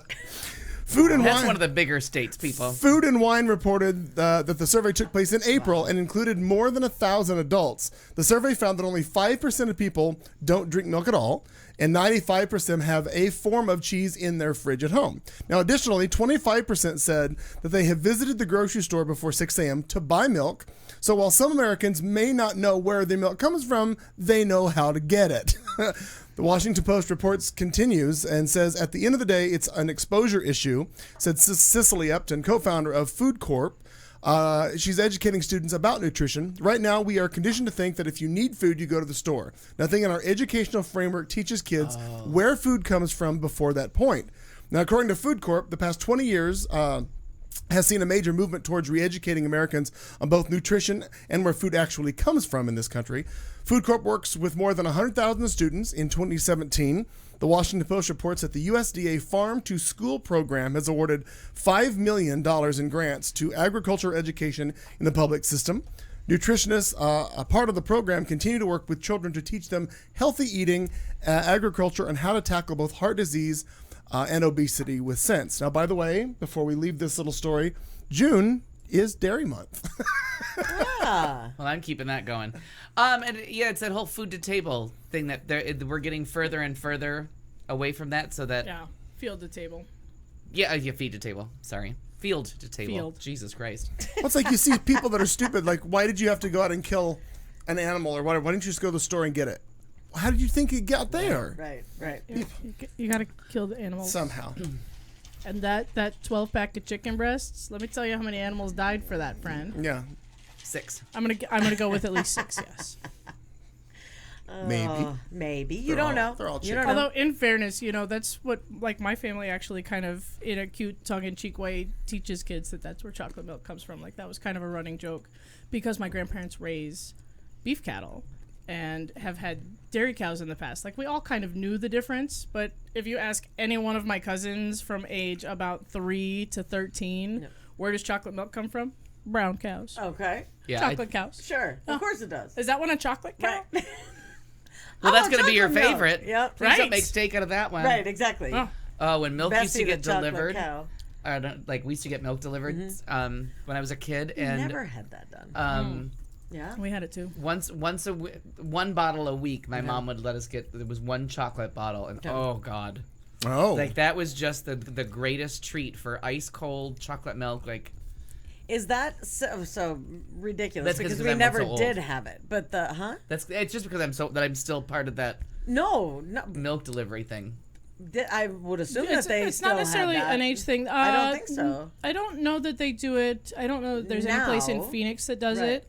But in Salt Lake, when I was a kid, there was still a dairy that would deliver milk. Like, we had the box on the front step and like little sheets that we would fill out the night before and stick it out That's there. fantastic. And he I would think leave that'd be so whatever fun. cheese and milk and bullshit and And every it was way, just- it was my handy mom and it didn't was- hate us. She would put one chocolate Right. on there, and oh my god, be gone in like a day. Well, we were always stuck making it the old-fashioned way with the syrup. right. Well, yes. That's, Oh. that's And what I remember. I never liked her. Yeah, I mean, The Hershey because syrup. this Sure. was, I mean, eventually we Or found the supermarkets powder. and There learned was how to the do it that way. powder. Because I never liked Hershey syrup. I like Nestle Quick Right, powder. right, right, too. right. I always found that to be much Much more better. delicious. But the I don't know what it was about the Hershey syrup, but it left some kind of thing in the bottom. This sludgy. Because you just didn't wasn't- stir it yeah. enough. You had Who's to, got that kind of time? You gotta work your muscles, Alfie. I'd rather you gotta have be the a, Nestle gotta be a Quick. human Yeah. blender and fucking whip that shit up. But in like Safeway and Sprouts and different places, they have that dairy land. Like, am I saying that right? Do you know what I'm saying? The glass bottles that Yeah, you yeah, can it's take back. really That's expensive. not, yeah, but really good. Oh, it's so delicious to is have that milk in like a glass. a similar kind of? Yeah.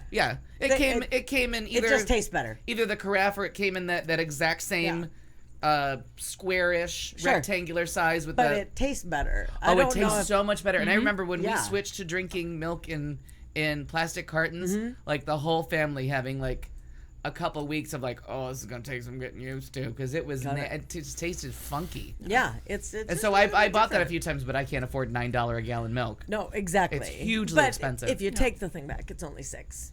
How much you get back? $3. Shut the fuck up. Yeah, if you've just thrown them away, you're throwing away money.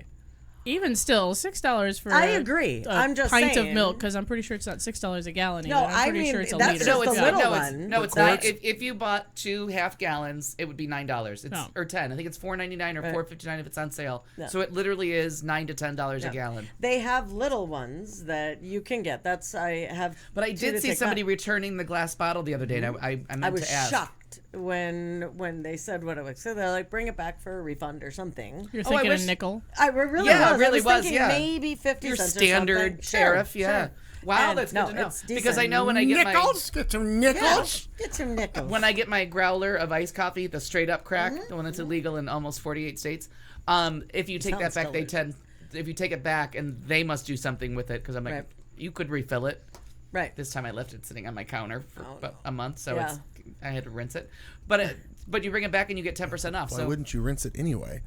I thought it was rinsed. Is there a Johnny- helicopter? No. Oh, No. It was like in my ears. I wasn't Oh, sure. an update. I listened to the beginning of sorry. last week's show, and you could hear that hum. Oh, really? I'm so glad that was fixed. Because sometimes the stuff that we were complaining about, you can't hear it in the show. Oh, that you could. So. I just think, the milk. That was. Oh, that's yeah. delicious. Oh, my God. When I found that, And now that I it's drank Dairy Month, maybe it's a little cheaper. I drank a half a doubt it. gallon of that Yeah. shit in one sitting because it just tasted like Well, and they have, 1976 and I'll be again. honest with you, because the other is a little bit better. Does anybody else hear that? Yeah. Yeah. Thank you. Okay. It's that mic again. Strawberry milk. Yep, it It's is. 'Cause vibrating. I don't enjoy that, but Not a fan. Yeah, I don't like that. Oh, strawberry milk because the I love dairy strawberry thing milk. has the same. So they have the strawberry and the chocolate. Oh my god, it's so good. I'm afraid to get the glass bottle of chocolate milk. I think that will be the end. It would probably be the end. So be real careful. Well, now you just made it worse. Yeah, I did. I'm glad that it wasn't me just hearing things. No.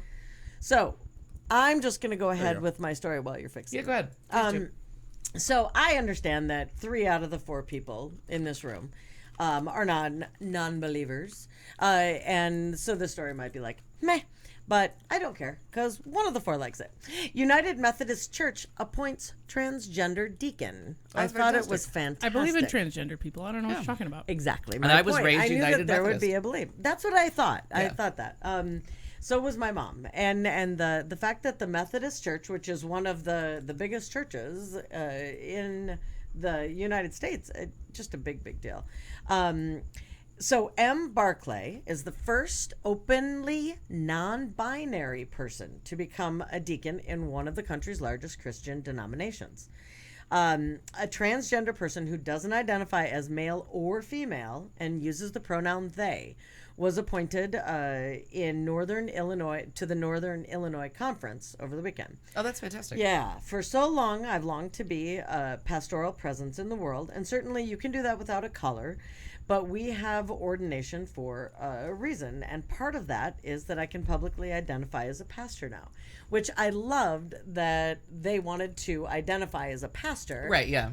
But not, male, female. There wasn't any kind of need for that. There's no need for that. Right. But that importance to as a pastor was a big deal.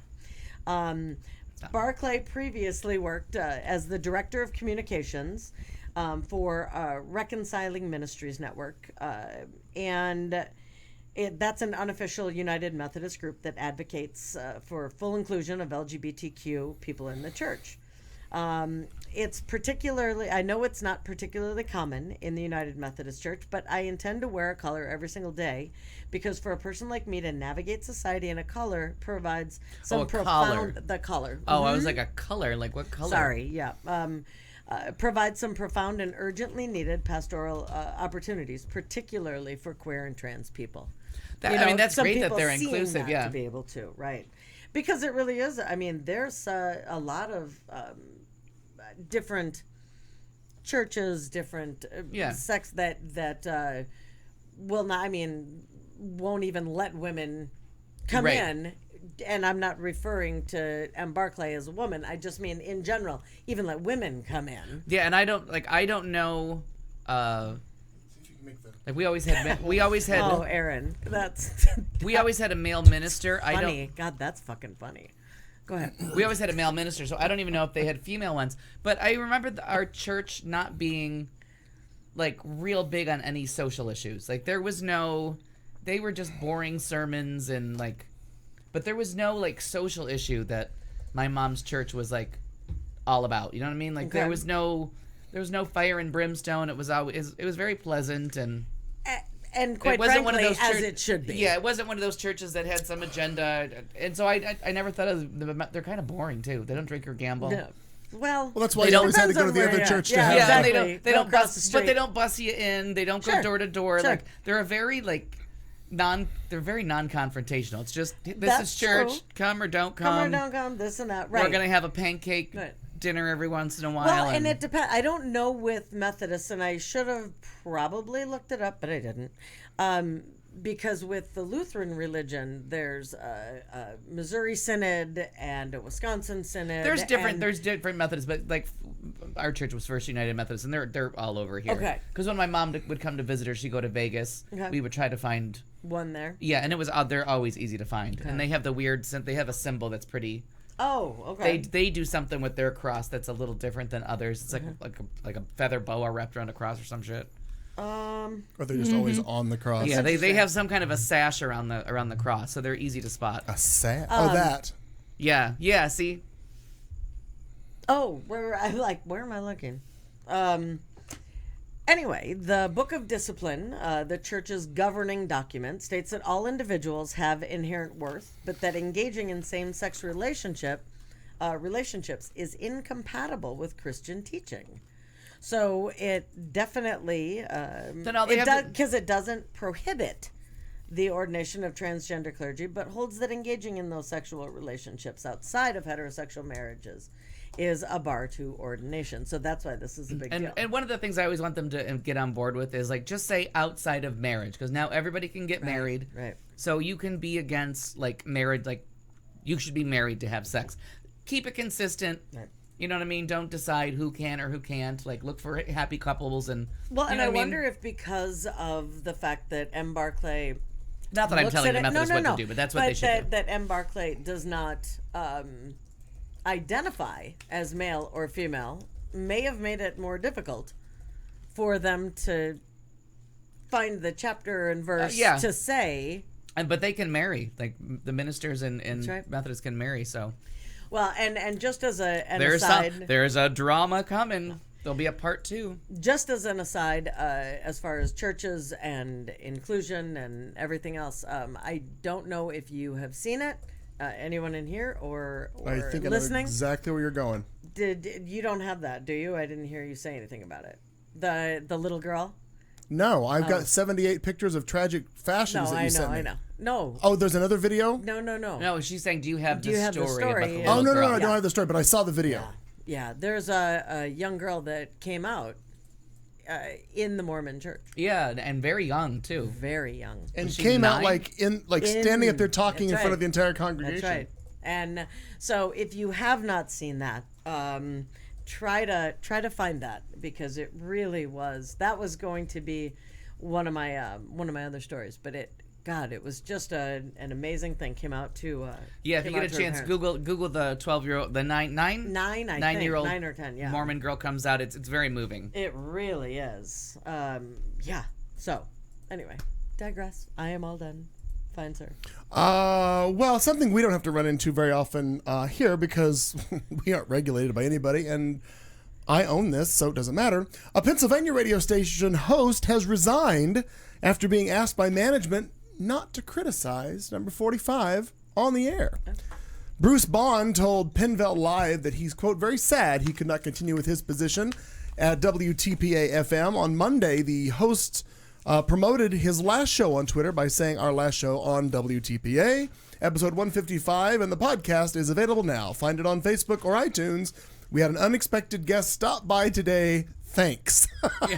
Bond posted a letter from his station's general manager on Facebook on Sunday telling him it's, quote, not permissible to talk disrespectfully of the president. The letter says listeners have threatened boycotts of sponsors and social media campaigns against the station. Bond wrote that the rules left him unable to be honest with his fans and listeners. He said he can't be, quote, be walking on eggshells when the subject of Trump comes up. General Manager Tim Michael said the station has accepted his resignation and wishes him well. And no denial about censoring someone on their radio, just... So, yep. I was tuned into the chat room and not the story for the very beginning of this. Is this radio host like a news person? No, he just was just like a morning show. It sounded like a morning show host. Kind of sound like a morning show host. Okay. Yeah. But I do know from being around the media locally and being friends with several people that Bonneville, who owns KTAR, they hire people of a liked mindset, and they can't tell. Yeah, can't tell at all. So is that the radio station that we hate? Yeah. So there's a lot of I guess if it was something completely stupid that you had done, for example, you tweeted something dumb. Right, but I'm sure that this radio host was probably going off like I go off, like we all go off on Trump. All do, yeah. Right, pretty much. I've never said a bad word. Sure. So I just thought it was interesting, but I was happy with the fact that he was at least able just to be like, 45. You know what, I'm out. And I'm out. I'm sure. out. I'm going to take my comments somewhere else because down the road is going to be another station who will take it. Yeah. Yeah, that's such a hard thing for me, because I feel like two ways about it. You know what I mean? Sometimes I feel like, well, there's time and place, and you work for these people, and this is the station that they want to have. So maybe maybe you don't get your say. But then there's the whole like censorship of the media, which is why I asked if he was a news person. Right. No, not a news person. Just a morning host. So, have you ever tried to get a fishing license? I've had many. Okay. And you have to fill out. I like to different- fish. But you have to.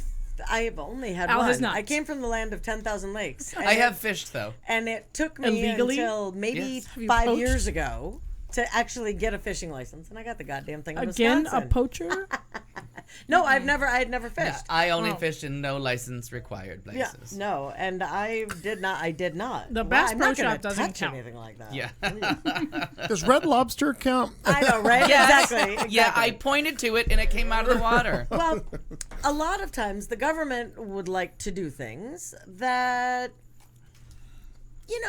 Take away maybe- fundamental civil rights? No, we're not going. This is about frogs, so it's a little bit different. But Is it a kind magic of. fuck But frog? kind of. Frogs so are people, the too. government wants to study frogs. And this is on private property. And the response back was fantastic because, we have to go through all kinds of hoops and you have to prove this and you have to prove that to get a certain license for different things. Mm-hmm. The Oregon Department of Fish and Wildlife wanted to study frogs on the property belonging to a private homeowner. Mm-hmm. The homeowner is willing to oblige. But first, the Oregon Department of Fish and Wildlife would have to get a taste of their own bureaucratic penalties that they place on the public. Oh, I gotcha. Okay, so let's see. Dear landowner, this is from the public. Or the government. They From the say Bureau. The staff will be conducting surveys for foothill yellow-legged frogs and other amphibians over the next few months. As part of the research, we would like to survey the creek on your property. I am writing this letter to request your permission to access your property. Recent research indicates that foothill yellow-legged frogs have declined significantly in recent years and are no longer found at half of their historic sites. Your cooperation will be greatly appreciated and will help contribute to the conservation of this important species. Please fill out the attached postage paid postcard and let us know if you're willing to let us cross your property or not. If you have any questions or concerns about this project, please give us a call. We'd love to talk to you about our research. So Steve is the property owner, and he responded. Thank you for your inquiry regarding accessing our property to survey the yellow-legged frog. We may be able to help you out in this matter. We have divided our 2.26 acres into 75 equal survey units with a draw tag for each unit. Application fees are only $8 per unit after you purchase the, quote, frog survey license, unquote, for $120 for a resident, $180 for a non-resident. You will also need to obtain a frog habitat parking permit, $10 per vehicle. You will also need an invasive species stamp for the vehicle, $15 for the first vehicle and $5 each additional. You will also need to register at the check station to have your vehicle inspected for non-native plant life prior to entering our property. There is also a day use fee, $5 per vehicle. If you are successful in the draw, you will be notified 2 weeks in advance, so you can make necessary plans and purchase your creek habitat stamp, $18 for a resident, $140 for a non-resident. And we'll call you between 10 and 6. Survey units open between 8 a.m. and 3 p.m., but you cannot commence survey until 9 a.m. and must cease all survey activity by 1. Survey gear can only include a net with a 2-inch diameter made of 100% organic cotton netting with no longer than an 18-inch handle, non-weighted, and no deeper than 6 feet from the net frame to the bottom, or 6 inches, from the net frame to the bottom of the net. Handles can only be made of BPA-free plastics or wooden handles. After 1 p.m., you can use a net with 3-inch diameter. Only if you purchase the and I hate Lorraine. Yeah. You purchase Can't the frog net endorsement, which is of course $75 for a resident, $250 non-resident. Any frogs captured that are released will need to be released with an approved release device back into the environment unharmed. As of June 1, we are offering draw tags for our premium survey units, and application is again only $8 per application. However, all fees can be waived if you can verify Native Indian tribal rights and status. You will also need to provide evidence of successful completion of frog surveys and comprehensive course on frog identification, safe handling practices, and self-defense strategies for frog attacks. This course is offered online through an accredited program for a nominal fee of $750. Please let us know if we can be of assistance to you. Otherwise, we decline you access to our property, but appreciate your inquiry. Sincerely, Larry and Amanda Anderson. That's fantastic.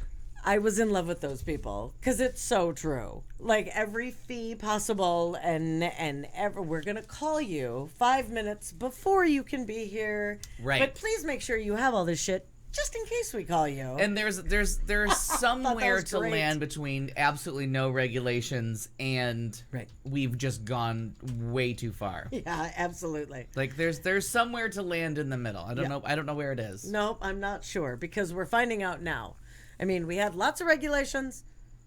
Now we're going to none. Yeah. So we'll find we're going toward that, but we'll find See out how far where they the can middle, actually get things I Before agree. people realize like, you know, that's a problem. shit go in the water, Right. water go in the cup. Yeah, That's obviously, right. yeah. Therefore, drinking shit. Exactly. Yeah. Lyrically, it Heretofore- explains dysentery beautifully. It does. Yes. Digress. Blood come out the butt. Yeah. Larry and Amanda Anderson, Rain. my new favorite people, I believe. Lorraine's in Spain. Okay. Yeah. I can't Against my stand Lorraine, window. Spain. Lorraine. Yeah, I'm with you. By the way, this Stays is mainly on the the- frog in question. Just so you know, that's what they're looking to check into, the yellow-legged frog. Fantastic. You know, of all of God's creatures, frogs are one of my favorites. I kind of like. I find them Interesting. charming. Interesting. They're not like shitty ducks. I hate those fuckers. Or geese. Yeah. Fuck, they'll chase you and try to, Horses need to come in a smaller, more friendly size. They called ponies. Yeah. Shetland. Shetland That's pony. just a dog. Yeah. It's just Some a dogs. dog on a ride. Yeah. That's been groomed Tammy Bob's had strangely. those dogs. That's true. Great Danes. Uh-huh. That would be a Shetland pony. Yeah, they're- Sure. Anyway. Fine, sir. A family is being tormented by an alarm clock that's been stuck behind a wall for 13 years, and it goes off every single day. Open that fucking The wall. wall. This would be my answer to this thing. Jerry and Sylvia Lynn have lived more than a decade with this living room wall constantly ringing after the clock got wedged in there back in 2004.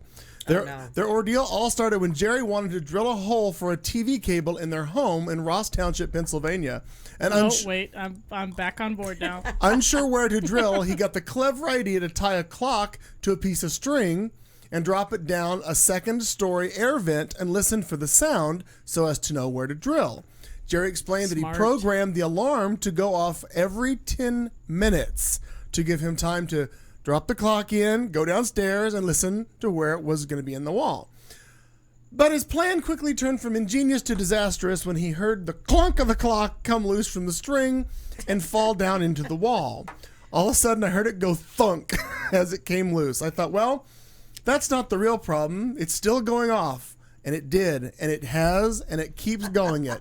Despite thinking the battery life would drain in, maybe 3 or 4 months, the clock has been going since 2004. It goes off. Was it a Timex? It goes off every day. During daylight savings time, it goes off at 10 minutes until 8, and during standard time, it goes off at 10 minutes to 7 at night. I don't know. I thought it was going off every 10 minutes, but apparently... Why does it turn itself off? What kind of alarm does that? I don't know. No, you can program Well, a repeat. it'll buzz itself out in about 10 minutes, and then it'll just kick over to for the next day. For the next day, 24 hours, right. Sylvia said the clock can sometimes put visitors on edge because the beeps get progressively louder, but the couple is used to it, and they just ignore it. Jerry did admit he probably could have cut into the wall to retrieve the lost clock years ago, but he says, now he's just gotten used to it, the regular beeps, and they don't care anymore. Wow. No, I'm not okay with this story. At week 2. No. Week At 2. day 2. And, Yeah. I'd have a croquet I'd be mallet like, and where be the like, fuck I is probably that? would not have gone to bed that night No. without getting that fucking clock Yeah. out of the wall. Yeah. Yeah. That could not have. I wouldn't be like, oh, well, let's just see if that still happens tomorrow. No. Here's there's a my U- hammer. yeah. Here's the wall. We'll And fix here's it my tomorrow. YouTube video on how to drywall. Fuck Here's my that. YouTube I'm kind of a good drywaller, actually. Oh, fantastic to know. Oh, All right. I likes to speckle. Well, we may be contacting about the speckle. Some like to sparkle, some like to spackle. well, Lesbian none, same thing. Well, fucking Lorraine likes to sparkle. Yeah. Can't stand her. So, well, there's some ridiculous shit that's being Period. sold these days. Oh. Okay. And I'm not Ken sure Doll what with to the do man with buns. That we're back to that. Well, no, that might be one of the most ridiculous things. But once you see these things, not as ridiculous. Maybe not. No. All right. So fashion can be truly ridiculous sometimes, but we shouldn't even get amazed by it anymore because of how stupid it is. But this list of fashion pieces, if it does one thing, it'll amaze you. Okay. Okay. Baby, I'm amazed at the way your Lorraine, fashion looks so dumb. Lorraine.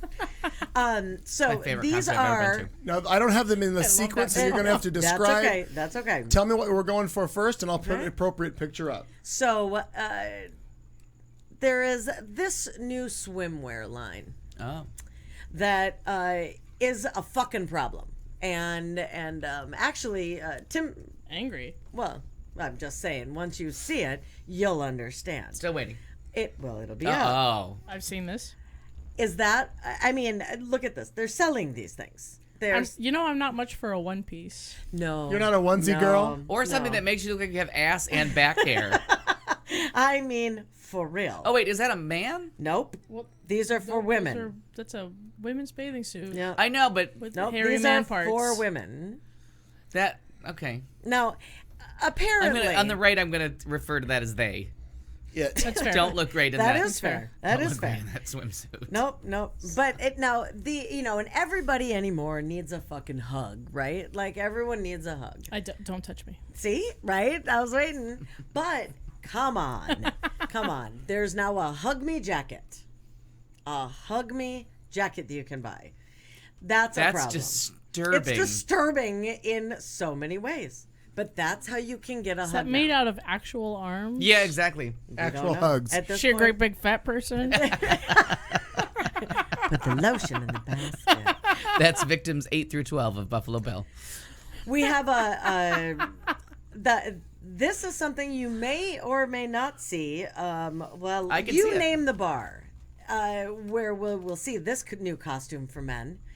It certainly has Madonna kind of written all over it. Oh, you know these? Uh-huh. Oh. The lace costume for men. The lace romper. Yes. It breathes well. Let's give it. Lace It's shorts. summertime. It's warm out. I mean, Imagine the tan lines. Yeah, I'm gonna say slightly less swamp ass at 122. I'm gonna allow 3 of those colors. which colors? Well, always the green. Well, We were all discussing right. this the other day, and I already Uh-huh. have dibs on blue. I don't. Oh, okay. What about the hat? You gonna wear the hat too? Duh. Clearly. Yeah, actually, I'm okay with all 5 colors. Especially if they're all together. Like if I would Yeah, agree. because the pink one's got a happy crotch there. Like he's got it going on down Well, there. and for those of you who don't recognize, the gentleman in the hat in the center is Caswell, the gay rapper. That's who he is. Well, that's not going to help I anything. did not know that. Well, because the one on the far That- right isn't gay. That's not going to stop the name calling. he's the, this is clearly not made for straight people. No. Settle down.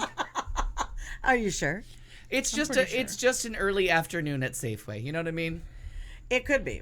Well, and now if you're going To me, to says wear Sunday brunch. if you're going to wear Very a sarong, This Yeah. is so wrong. that is no. That's there's so gonna- wrong. Who wants to that's be so right? So wrong. This is a sarong, and it's this jersey knotted beach skirt, and I'm thinking, why even wear it? I'm Anyone oddly. else? I know I'm okay with this. I like You're this. you're taking you're, I'm in. you're good with it. Is Yeah. it Yeah. yeah? But is it the bikini part or is it the sarong? The Sure. sarong doesn't. Sure. There's a sarong in this picture. There is so much happening. That's just it's stupid. More of And a skirt, but I'll allow it. well, it's a shredded skirt. Yeah. Like I don't. It's It's like the- a modern grass skirt. It's the skeleton of a skirt. It's a skirt that died a while ago and Well, has decomposed. I to have this. one more thing. I that thought it was I, macrame. Oh, very nice. also very nice. could be a craft and project. also coming back. I support Macrame. local Swear to crafts. God, No. just walk into Okay. Target. I'm not lying. I'm just here to tell you, fanny packs, macrame, Yep. Mullets are also on the return. puka By the shells. We way. actually- puka shells. we No. actually just got the best. Something can come back and you can let it go right We got past the ya. best fanny pack ever this No. weekend. No. We walked in. Is that even a real statement? Swear to No. God. We walked into Target, and they have one that has speakers. So you can Even if you lure me in with music, I'm not going. Awesome. Lorraine loves it. I saw a picture online because I follow several like barbers and hairstylists on Instagram, and I saw a picture and I was like, "That's a hot haircut. I would fucking love that because it's all like long and on top, and it's that like faux gray. Sure. That's kind of a thing. That's what I have. That's what what you're I This going is real for. gray. No. This is real gray. I But brought it was like really trimmed and cut in the side, and I sent it to a friend of mine, and she sent it back. She says, "Well, that's a really hot haircut, except it's kind of mullety." And I went, "Son of a bitch, it is." Well, it's like accidentally buying a You're Subaru. welcome. Or a Melissa Etheridge I don't album. know why I'm so drawn to this haircut. Here, wait, let me see if I can find it. Jeepers, it's a mystery. Please message me this I will. picture. No, I'm going Jeepers, to. Lorraine. I love it. What's our next fashion faux pas? Well, you know, I think Kat will love this one as well. Because it's got a mullet in it? Well, 'Cause it no, got a no hot girl in mullet. it? Yeah. It's the body bow. Oh, yeah, that's the one we had. That's the one that we Oh, was that accidentally the saw. accident one? No, Yeah. see, that's No, how, no. I don't need you. I have a gynecologist. I want to thank you for your service. Is it Kat? Nah. No. Okay. She won't do it Now anymore. I'm going to tell you with the. Since I learned to throw my voice, she Yeah. won't be my gynecologist I will tell you Yeah. that for my 50th birthday, which Yeah. is in 2 years, Yeah, a nice little. if Mario brown boy. Lopez Yeah. is wrapped Okay. in this, Yep. we're good. We're good. You don't even have no cake. Y'all can Okay. leave. Yep. Just that. Just that. And Mario Lopez. Mario Lopez wrapped in that. I am Okay. good. Don't tell his wife. No, we're not going to bring it up. I mean, I'm okay No. with Mario wearing that if we just bring the camera angle up about Just a little ways. bit on the 'Cause right. First off, on the left, she's got Barbie crotch, which is Yeah, upsetting. It's very upsetting. Like, she is suffering from... She's wearing a cup. Oh my. So here's the next one that's a real fucking problem. Well, which one? There's a lot of pictures I here. know. So there are some No. plastic, Oh, these. and now I'm thinking you talk about swamp ass. Oh. Plastic, That's super see-through nope. plastic jeans. It says those are not jeans. It's dumb. It's They're like a awful. raincoat for your legs. Correct, because that's not going to make you sweat like No. a fucking whore in Pity church. the fool that's got to rinse that shit out. You know what I can't mean? And it's going to make a noise. Oh, yeah. Well, just the bending. Yeah, no, it's not all gonna- of it. Yeah. And you sit down and like just sweat sprays out Yeah. of the bottom. Yeah. No. Just squirts out the sides. And imagine they're too You're an tight. ass sweat fountain. Swamp ass land. I'm sorry, did that get you? Sorry. My Yeah. bad. You have to walk around with a squeegee. disgusting. You have to walk around with a squeegee. For your ankles. Fuck, that's That's not disgusting. okay. No, that's Yeah. not okay. No.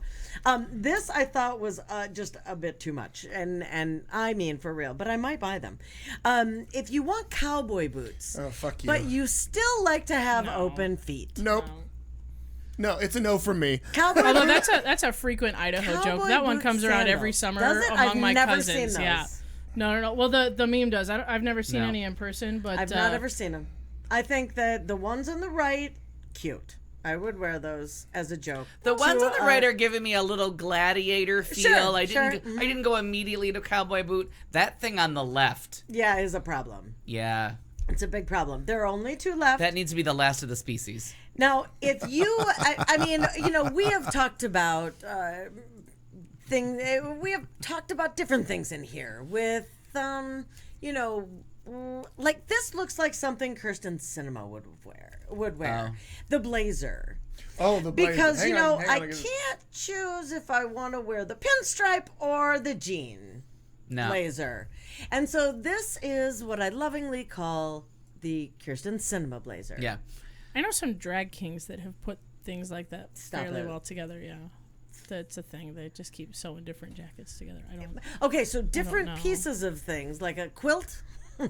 like a quilt No, kind this of, this looks very much like that. I can think of like 3 people that would possibly consider that for the right number. Okay, for a number.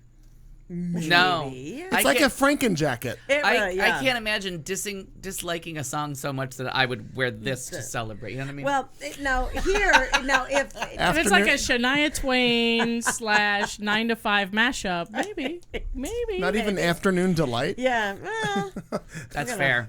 find my baby. I'm gonna hold her her tight. Now the last one. The detachable jean. Oh, you've missed the handbag though. I did. You can put the handbag up there because this is stupid. 50 Shades of a handbag. I weird. think. That seems convenient to me. Well, the convenience would be to take it off the shoulder cuff or the bicep cuff and put it on the other hand. It saves my fractured elbow when I come around and right in the. Just crap, and it's just that you're cramp. still holding your arm like this for the whole day. Because if you went like that, I mean, then I was doing tricep exercises. Yeah. It would straighten out. Again, you just take it off the bicep, put it on the other hand. But it'd be sideways, right? I don't know. Annette, is Marty showing us fashion or just crap? Just crap. Just crap. Judge is real crap. The last one is the detachable jean. Oh, these are horrible and this too. is These are just wrong. These are things for sale. Okay, 2 things on this. Yeah, what's wrong with her one leg? But a lot of it. What's wrong with all these crotches? Because they all look like Barbie crotches. Well, because you don't want to show too much in the picture. Maybe. And a onesie to go with it. And onesies are back too. And I don't want to fucking talk Just about because that. someone says they're back doesn't mean you have to acknowledge it. You just avert your eyes. Just telling you. And pretend you never saw it. Now, everywhere. in a similar vein, if you follow the left pictures seam down slightly, there were, and I've seen them again because I work with somebody who wears them. There were pants. I agree. They weren't jeans. Yep. And they cut it. You could pull the zip the legs off, and they right? became shorts. And those are very handy. When I was traveling in the summer after high school, I borrowed somebody's. Yep. And there were weather changes that it actually kind of worked. Sure. And that I can see if they're down further, they look like a short. Fine. Yeah, but yeah. That and they they certainly weren't dress it up fancy. Put a bow on it around your genitalia and go out in public. But it was a very practical pant, and I've seen it photographed, and from a great distance, you can't tell that I'm wearing pants that you could zip the legs off. Right. And I was only Clayton. I'm sorry for all those pictures because I was only going for that first page. Oh. Because the fact that there are fucking 5 of them, I mean, there are things you can't make up. Oh, yeah, I saw the ad for those fucking things. Yeah, I mean, it's just, but it's that ridiculous. boot sandal. Go to boardpanda.com and you can see all of the 5 pages worth of, like, some of the most ridiculous clothing items that are actually being sold right now. Let's do a little flashback to what Kat was talking about earlier. The hairdo that Kat was thinking of it's mullet-ish. It's mullety, yeah. It's not mullety. I mean, look at the back. Yeah, it's. I mean, in 2 weeks, that's a motherfucking mullet. Yeah. Once it grows out, you're right. But in 2 weeks, when you don't put product in and go, when you forget to put product in and run to get your milk at the Circle K, right. It's a mullet. Susie Quattro's just fancy here. Yeah, it's Lamal. It looks just like Lamal. Kind of. I think. I don't know. Yeah. I like it. I like it as well. I enjoy her makeup. I enjoy the top. Is very cute. I could never get it to do that. No, and who's got that kind of time? Yeah, I just couldn't. Who gets up early enough to do that kind of shit? That's really a good point. I'm late enough for everything. I mean, I don't go to work till 6 p.m. Yeah. I get up early enough. If I had to add hair care back to my regime of getting ready, I'd never get anywhere. No, no. Jesus. No. $1,425. No. Oversized jumpsuit. No. So many no's. Digress. Florida City says a former employee stole money to get a butt lift. Hey. Gainesville. Good use of theft. Gainesville, Florida City reported released on Wednesday that Natwina Clark stole $93,000. Lorraine's sister. From the city using $8,500 on cosmetic surgery. The Gainesville Sun says the report shows the 33-year-old Clark also used city money for her cable television bill, her food, highway tolls, a television, and several other expenses. Clark was fired shortly before she was arrested last March 28th and charged with larceny and scheme to defraud. She has pleaded not guilty. At a press time, it is not known if she is being represented by counsel. Oh, no. Well, she should have said she did it for a class. Right. She was writing a paper. Yeah, right. for art class. Yeah. Jesus, has she smart. learned Also, nothing from listening? Everyone knows tits and ass won't get you jobs unless they're yours. Unless they're yours. Orchestra and balcony. What they want is what you see. I'm just telling you. That ain't it, kid. Yeah. That ain't I mean, I've let these babies fall, but I paid good money for them in the day. Yeah. Also, Annette, you're welcome. Yeah. Do not click on that link. That all. That's not right. Nope, and that's what I was chuckling about because you're like that needed a parental warning. Yeah. I agree. Oh my God, that's fucking funny. I almost got sucked into that thing. But I'm gonna see if this worked. I don't think. Listen, the Barbie crotches are not camel toe. I felt like that gets out of a negative. I feel like that was an international it didn't work. education. It didn't work. It didn't work. Hold on. All right, I got to do this different. Go ahead. Just. What's I your don't have a story? story. Do I have a story? Yeah, I've got one more, so that means you should have one more. I do. Well, go. I I swear to God, I don't know Can we just swap me to that mic for today? Boom, you're on that mic. blah, Well, blah. see how this is gonna work. Oh yes, here it is. Two, Sorry, two, I two. did. I took that off. So no, are you sure? Pretty sure. Sorry. What? Bum, bum, bum, bum, bum, bum, bum, bum. Well, she argues with herself. I absolutely am. So Mars Bar, because we have Pride Month. There were Skittles that were released, limited edition white candies for Pride Month. I thought that was really quite interesting. It's a poor choice. I think it's a really poor choice. After 2 decades of thriving on the slogan "Taste the Rainbow," Skittles candies have ditched their signature rainbow look for a very special cause, for Pride. I think it's a problem, but as the back of the limited edition white Skittles bag explains, during Pride, only one rainbow matters. So we've given up ours to show support. That's their basis for it. So if you read that, I feel like they really should have tested this better. yeah, because if you read that, that's one thing. But if you don't, racist. They're also prominently on display in Tesco stores in the UK with the same message, including a line about donations made from sales proceeds being sent to LGBTQ charities. So this whiteout only removes color, not flavor. And this thing needs to go away. Sorry. There we go. Making white out. Just stop it. I turned down the wrong mic. My bad. This is not the first time Skittles has ditched the rainbow for Pride, having done a similar whiteout in 2016. Still sounds bad. I know. White.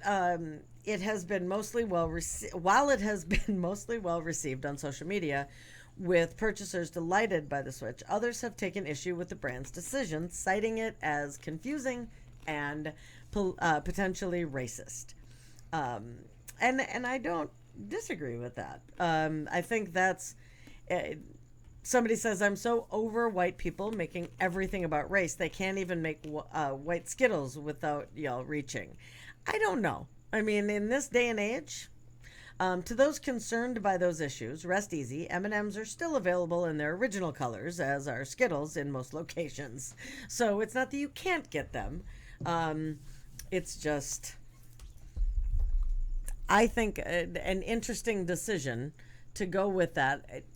The idea behind it seems good, right? Like, we're all just one, everybody is just one rainbow and one that, fine. But to go with just white seems, in this day and age, with... I mean, unless you're making a Santa.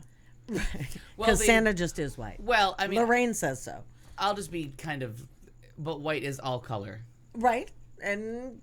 So, I mean, I would... It's a stretch, but that's how I would sell it. If it was I up thought to white me, was the absence of color and black was all color. No, black is... Black was Depends all on if you're color. talking about crayons or light. But in light, white is all color. Black is the absence of color. Whichever fucking way it is, it's a goddamn candy. Shove it up your ass and move on with pride. No, I mean, I'll eat it. There's no reason to waste it up your Don't waste Right, we good don't have Skittles. to I mean, throw they it still away. taste Fact, the aren't there same. still Skittles laying here on the table somewhere? Because Would you like one? and No, the whole I'm idea, good. like I said, is that they wanted to express solidarity. Yeah, and I but get that- instead they managed to infuriate some people, and so And you're not... As soon as you make a position, right. you're if going to they had piss made it all purple, somebody off. Right. somebody would have gotten upset if they had made it. But it just, I thought was interesting. Right. And being Pride Month, that was why I had that. But imagine for a second that you're not a white person. Right. And, you know, racism. No. No, I was. I almost did a voice and I chose not to. Smart. Yeah. But imagine for a second that you're not a white person. So your whole life, Everything that you see from, leaders to teachers to television to everything is white people, right? So then you grow up a little bit and you start seeing much more diversity throughout the world. You know what I mean? Like you cried, every time Barack Obama ever spoke. And, you know what I mean? Like are starting to see people that look more like you or at least aren't freaking white people everywhere. And then, you know what I mean? All of a sudden something comes along and it's just a candy. It's not consequential. But then all of a sudden somebody comes along and makes the most colorful candy all white. I could see how you'd be angry. Yeah. I just can. Yeah. All my life it's been all white, all white, all white. And now you want to start taking things that aren't even supposed to be white and make them white. Fuck you, white people. Sure. Absolutely. I can see it.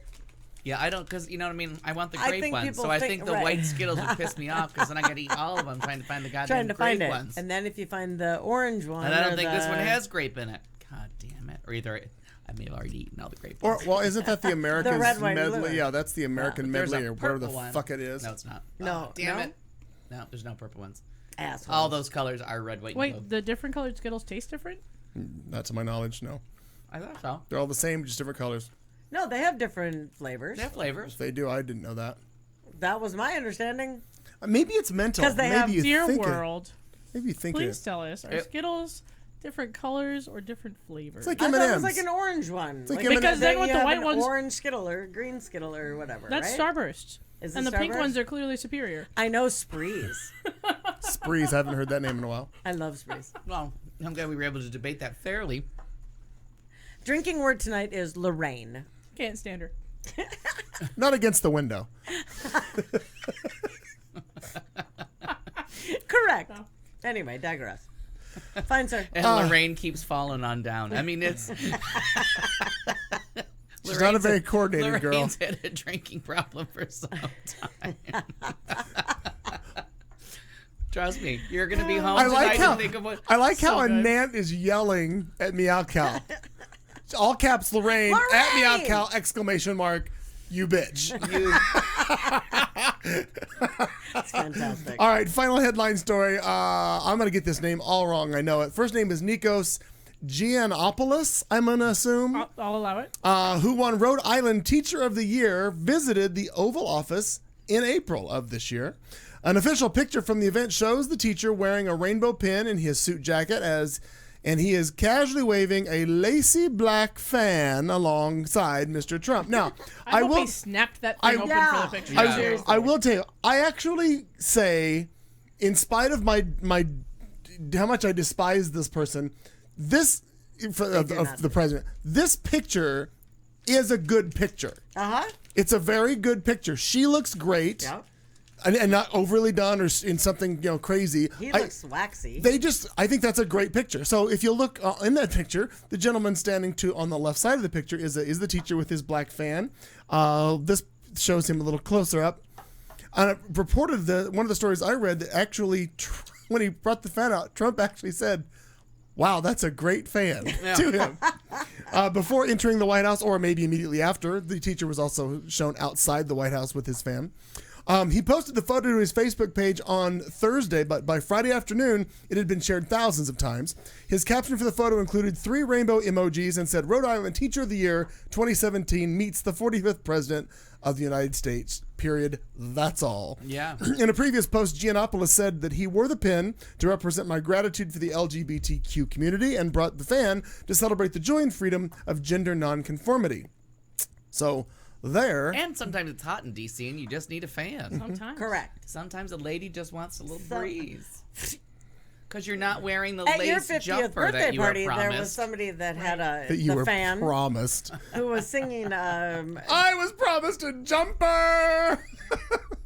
From the Depths of the Sea. Nicole in Little Mermaid. Kidman. Poor unfortunate souls. Yes. Yeah. And Snaps it right. Oh yeah. snap that fan out. Do you remember Bitch that? comes in a lot.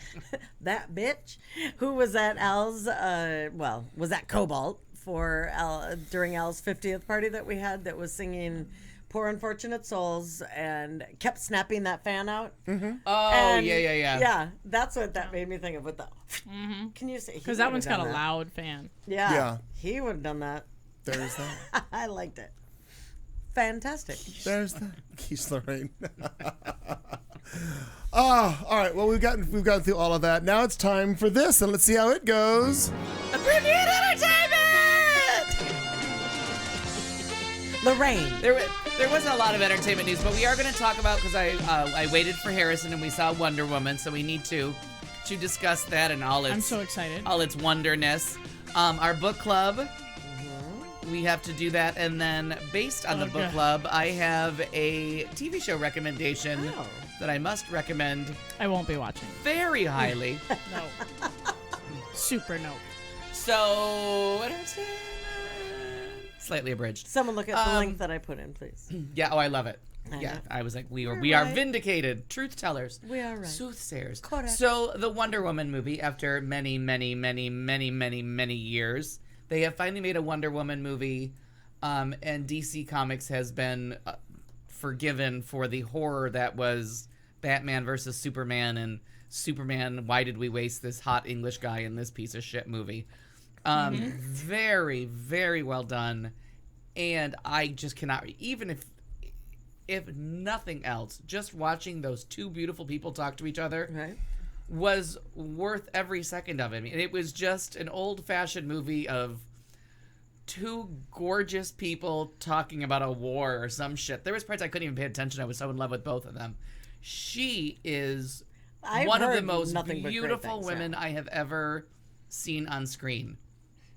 She's got a little bit of like Angelina Jolie going on. Like you can just see there's a little Scarlett Johansson going on. I feel like she was manufactured in a lab to make everyone feel comfortable about being attracted to her. It's maybe the Barbie came first. Yeah, that's true. Oh, that's true. She is France. She is so fucking hot. Yes. And it's a good story. The action comes along just when you're ready to write off, like, all right, so is she just going to stand around in a bathrobe while other people do stuff? She goes to action, and it was just fantastic. Like, it really was good. The story was pretty good. Robin Wright was wonderful in it. And I actually, because I didn't want to fuck it up, because I always pick the wrong Chris. Pine. This is what the doll looked like. That picture right there on the left is exactly what that doll's face looked like. Oh, wow. Let's see. Please. Like that. Oh, wow. Yeah. Like, it was like... She is gorgeous. She is gorgeous. So she is Gal Gadot, Israeli, did her time in the Israeli army as all Israeli citizens do, and there's a little brouhaha about that, but who cares? Chris Pine, I've never really found him out. I mean, I understand. I don't find him unattractive. I don't think he's not a handsome man. I just don't get the fawning over him that goes on. Oh, I did in this movie. Like, it was like, wow, you're good looking. Just good looking. Connie Nielsen as her mom, Robin Wright as the general, just spectacular. It was all girl power. Well, and the girl power part of it is so moving. Yeah, it really is. Because you've never seen this level of girl power in a movie. Every single time they tell her she can't, she does. Yeah, she just does. She does, and it's really striking. Like and I hate. First of all, I kind of hate superhero movies. I've seen several of them, and I usually decline now because Sharon and Armand go see all of them, and I just go, I don't want to see them wreck a city with beautiful people anymore. Sure. I don't care. Yeah. I do not care. You know what I mean? I was never a comic book kid, but I have never in my life like seen or felt like as empowered as this one. It was the White Skittles story, but for girls. Like it really was the White Skittles story of like you've never seen this kind of figure, and you know, and I like those movies with the Gone with the Winds, the Silence of the Lambs, where it's a female character that just does what she's got to do and gets through it and fuck the consequences. I'm seeing this journey to the end, and this is just really well done. One of the podcasts we listened to, I think it was Love It or Leave It, made a little fun of some of the dialogue. Yeah. So I was kind of like bracing for it, and then it happened, and I was like, well, that wasn't awful. That wasn't terrible. No, that was a jaded John Lovett on stage in front of a crowd being. And it really wasn't. I didn't find it cheesy at all. I found like I was saw a couple things coming, and then genuinely surprised by another twist. But just all in all, that was a really nicely done movie. I haven't heard one bad thing about it from like, all over. Somebody said it was mediocre. I'm like, well, all these movies are at mediocre now because. Are you kidding? The No Man's Land scene made me cry. The No Man's Land scene got to Harrison too. Yeah, I yeah. was just. I was like wanted more from the score. I was like, Yeah. where is John Williams when I need him? Like, you could score that better. No, but you don't need to. You don't. You don't need to. didn't. But it was one of those things where you'd make another $100 million if you put something John Williamsy in right there. But that really was the No Man's Land was very impressive. The obligatory 10-minute fight scene where nothing can happen because they have the same powers, so things just blow up. Oh, yeah. It was there. That's fine. But it was a girl, and she kept getting stronger. There was a little. But I was still kind of worried for her. I was yeah. like, oh no. Because we don't understand all these I powers. don't know what happens. I know. I don't. She doesn't understand her powers fully. She hasn't been to Hogwarts yet, or whatever they do. Yeah, I don't exactly. know. Whatever they. And of Wonderworts. course. Yeah, I don't there was. know. Wonderworts. I asked about the invisible jet, but there aren't jets yet, so how would they have an invisible one? We were in a Sure. pre-jet That's true, scenario. because this was the Okay. origin story. Okay. So now remember that is Steve World Trevor War in the I. TV show was World War II, and then for like season 2 or season 3, they updated it, and somehow Steve Trevor and her were the same age, but they had fast forwarded 30 years to 1970 something. Well, I don't know. So hopefully they can do that with this, and Steve Trevor can find that magical way that Lyle Wagner made his way back. He can, whatever road that is, you have to transverse in Jump Wonder into Woman the land, wormhole, so that turn around 3 that's times. right. so Steve Trevor can reappear Lyle 30 years Wagner. later. God, that's And he, a great.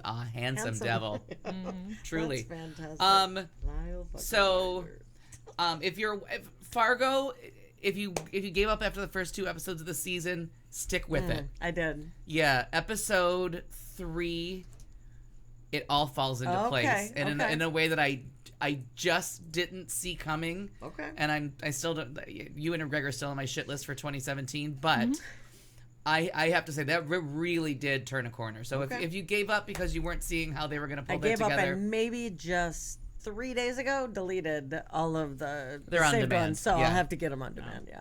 I was really not. I was like, it felt like a chore. And then the 3rd episode, how it all comes together, and Carrie Coon is all of it. Like Carrie Coon, and they introduced another female detective Okay. that realize they may be solving the same. Oh, Steve Trevor from the 1970s was his grandson. See, there you go.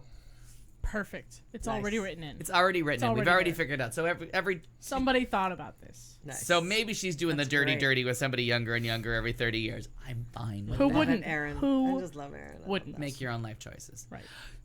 Make your own. But that Carrie Coon and this other girl detective, and it's just great that Fargo always has, again, the woman as the smartest person in the room that no one will listen to and is constantly being told, that's too much work, you're putting too much thought in this, the crime is solved, move on. And she's like, or... We're gonna do this. So that makes it fun.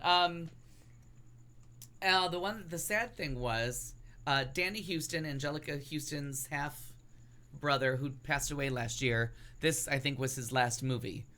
So when he appeared, I was like, wait, how long ago was this movie filmed? Because that guy's been dead a while now. Right. So clearly this movie was filmed, has been in the can a day or 2. Oh, he's not dead. I don't know who's dead. Well, my apologies Still alive. Wow. Still alive. to Danny Houston's We have family. breaking news from Breaking news. people Still coming alive. back to life. You know, this happens. God damn it, sometimes. whose brother is dead then? Somebody's brother's dead. Somebody and they're very died. sad. I think somebody died. Very sad. So much so that you don't even remember who they Celine are. Dion's brother die. So Liam, yeah. Oh, you know who I'm mixing him up with? Miguel Ferrer. A different guy. Miguel Ferrer? Who the Died. hell's that? I just googled whose brother died recently. Miguel. It's Miguel Ferrar's brother that died. The cousin actor. of Rosemary Clooney's son. We talked about him. Yeah, Rosemary. We did? Yeah. Yeah, we talked about Rosemary Clooney's son, George Clooney's cousin. Okay. He was on Will and Grace. He was one that was the asshole, the waiter. He's been on He was everything. on Everything. NCIS. NCIS. He's been on everything. L.A. All right. That's so funny. I thought he was dead. Yeah.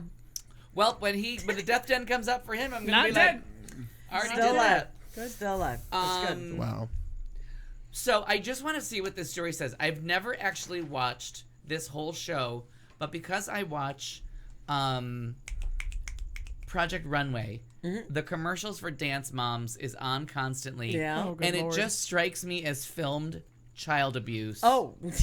In all the worst Very ways. much. Fair. Very much. And I don't know who to blame more, this woman for being what seems like a horrible person. Or the camera crew for doing it. The camera crew for filming it. Or the parents. The parents for leaving their children in there. Sure. Like, I just feel like we're watching a whole group of people victimize 6 girls at a time. And it's sponsored. It's like Menudo. Yeah, Menudo on Lifetime. But I guess she's been fired. Says goodbye. She's been convicted of some kind of crime. Child abuse. Is it child abuse? No, it's probably not. It's probably something like fraud or embezzlement. Right, yeah, you're probably right. It's probably a white-collar, white lady crime. She goes twice to Krispy Kreme every day. I don't know. Twice. I don't know. I'm just guessing. Oh, so Sorry I mean, about the noise. I don't know enough about that show except for I see the commercials constantly when It's you're horrifying. Yeah, when you watch, and sometimes like I watch those commercials like a train crash because I'm like, Right. who the fuck? this can't would be do real. this? Yeah. And I mean, in all the shows on Lifetime, as I'm watching Project Runway, every single show on that network that I watch a commercial for, I think this network is horrible, and I'm helping them get Watching it, I know, advertisers right. because I watch Project Runway. It's a soul check, let me tell you. Former Dance Mom star Abby Lee Miller has been sentenced to a year and a day in prison. She spoke to Good Morning America following her sentencing, which determined that she will go to prison for bankruptcy, fraud, and for taking $120,000 worth of Australian currency into the country without reporting it. A federal judge in Pittsburgh also ordered Miller on Tuesday to pay a $40,000 fine and to spend 2 years on probation following her release. Miller pleaded guilty in both cases last year. However, prosecutors said that she tried to cheat her creditors by hiding $775,000 worth of income and deserved prison. Wow. See? It's always pay your bills. You never get caught for murdering people or abusing 6 girls at a time. Always comes down to you fucked over the government. Taxes, pay your taxes. Always comes down to that. So. Oh, and word is already out that a year and a day already sounds like a movie title. Yeah. So when they make the Lifetime movie. And then Cheryl Burke, who somehow comes from the world of dancing with these people that Stars? think they're stars. Yeah, right. That she's going to be the Dancing new with you dance. people. She's gonna be Dancing the new with dance the mom. Where Are They Now? Yeah. Or I've never, which one of you is the famous one? Because. Sometimes We've I don't done know. that before, yeah. And did we talk about it this last season that they had Heather Morris from Glee on? Right. They had a professional dancer on competing with. Right. Amateurs. And I'm like, Who did win? I don't know. I can't stand that show. No. I haven't watched. But So since- You Think You Can Dance is back. I can't stand that show. Yeah. Name Lorraine. Especially when Lorraine's in it. Have you seen the Jennifer Lopez one? The new dance thing. It's after, I was going to say Good Morning America. America's Got Talent. No, I watched the first episode of America Got Talent with Harrison, but I'm not really shopping for a new reality show. No, it's just that Jennifer Lopez has a dance it's show. a dance thing. So I wondered because she's a real good she can dancer. dance. and she ain't got cat. And even Dealy. if she couldn't. I'm just there And for her the cat backup, Dealy and her backup dancers are pretty and good. the beautifully choreographed routines. Like that show is just, and they're back to basics. Okay. It's Mary Murphy's back, who's just a giant neurotic mess of screaming and yelling, and I adore her. And they have the Vanessa Hudgens verse. What the hell was that? They call her Lorraine. Yeah, they do. Anyways, but that show's back, and I watched one episode, and it's just good dancing. So if you enjoy the dance and the choreography, it's just always good dancing with Kat Deely as the most charming human alive. Does her own hair and makeup, and she's just stunning, and she seems to love all of them. Very happy. That started back. That's just good summer viewing. So our book club, The Handmaid's Tale. Ugh. That book has haunted me since I finished it. I had forgotten about the epilogue. So did you finish it? Yes. Today, begrudgingly, Yeah. Because I want to. because I hate it. Because of her reaction last week, whatever it was. I was real mad about it last week real too. mad. Yeah. I still So you hate didn't it. you didn't come to like her more? No, I hate her more. Okay. Really? The more I read about her, the more I hate her. Okay. Really? Oh, see, I'm intrigued. Yeah. Yeah. Why? I don't know. it's the opposite of girl power for It's sure. super the opposite of girl You bet. power. Yeah. It's the epitome of the helpless woman and the victim and the just go with the flow and don't fight it and this is just the way things are. Go fuck yourself. Okay. Absolutely not. I'm also a little bit jaded by dystopian society fiction. Yeah. In general, there's just too much of it in the world.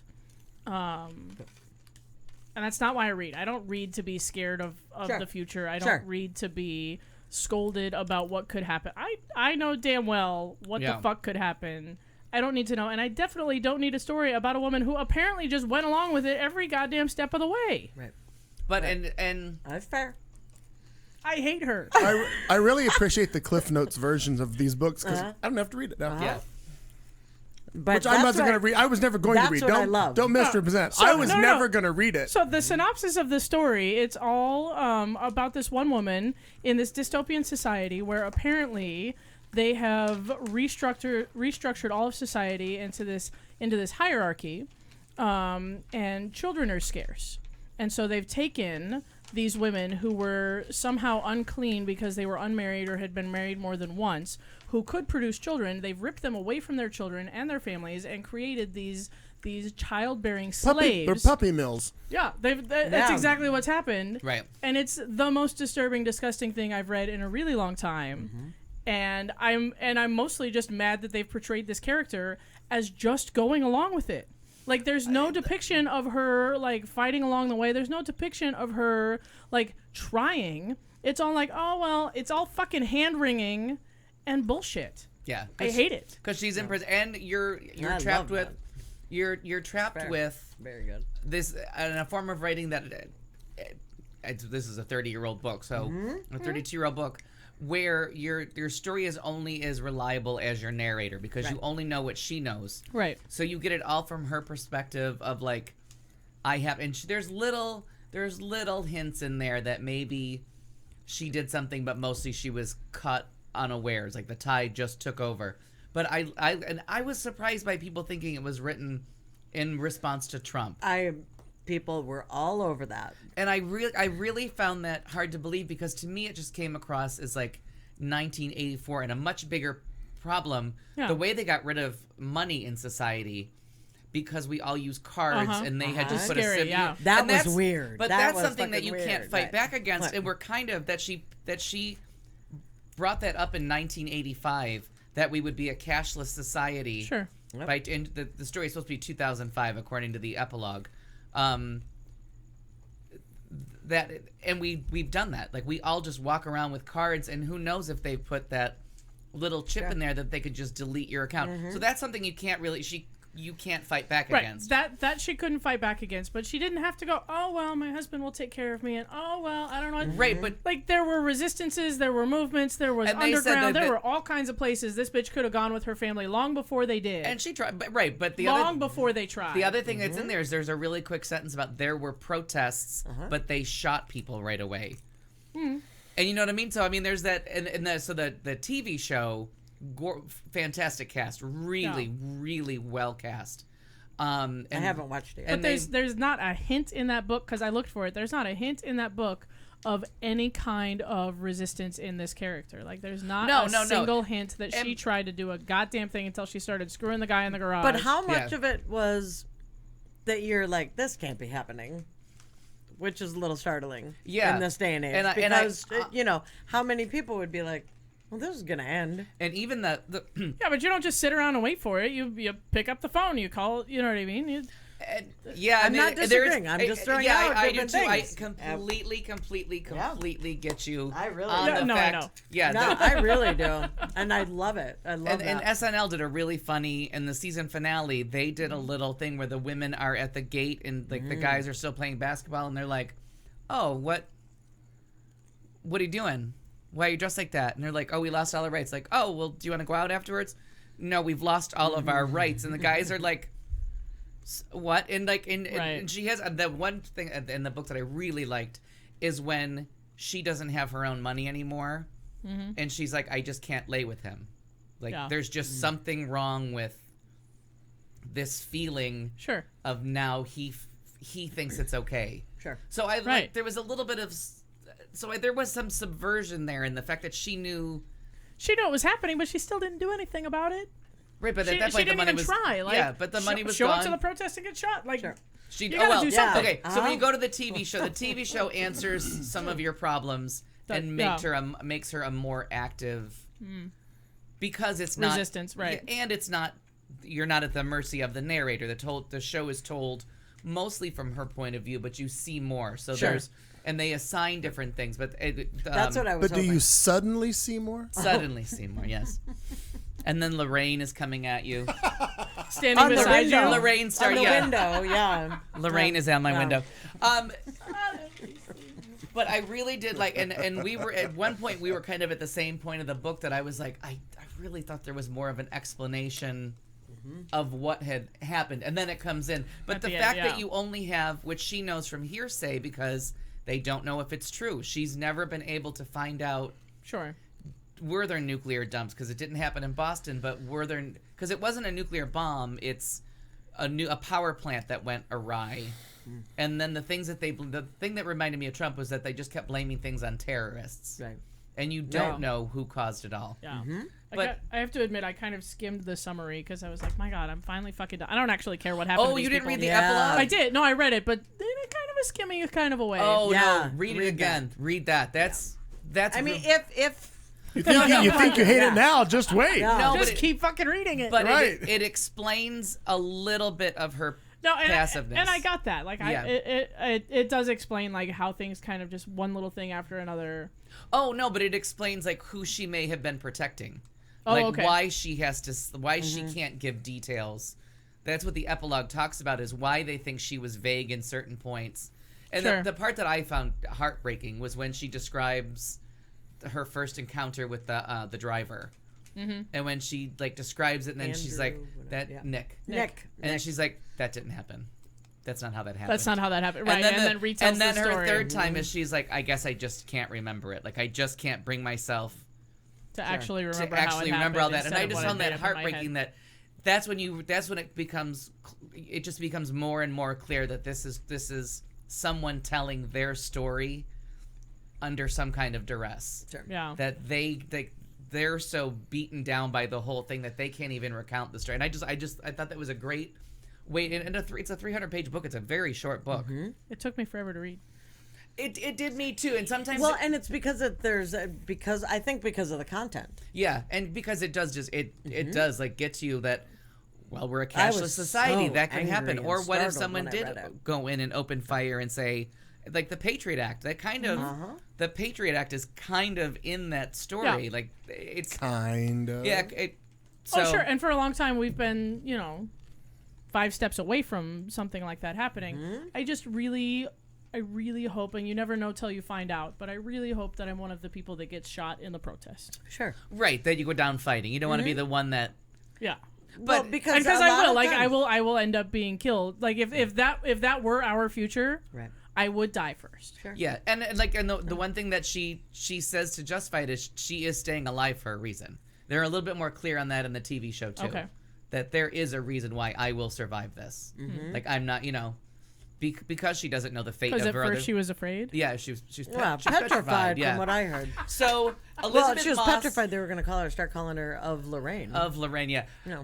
Elizabeth Moss is Offred and Offred. First time I've really liked I always her. kept saying Offred. Like Offred. Offred. And Well, then no, I'm like, Yeah, that's what they're going for. yeah, That's and it kinda was, what they're going no, for. but it was fantastic. Back when I first read, I'm like, oh. Yeah. I just thought it was fantastic. And in a really nice twist, Yvonne Strahovski from Chuck, she did a couple seasons on Dexter. You could say Strahovski. I'm reading it.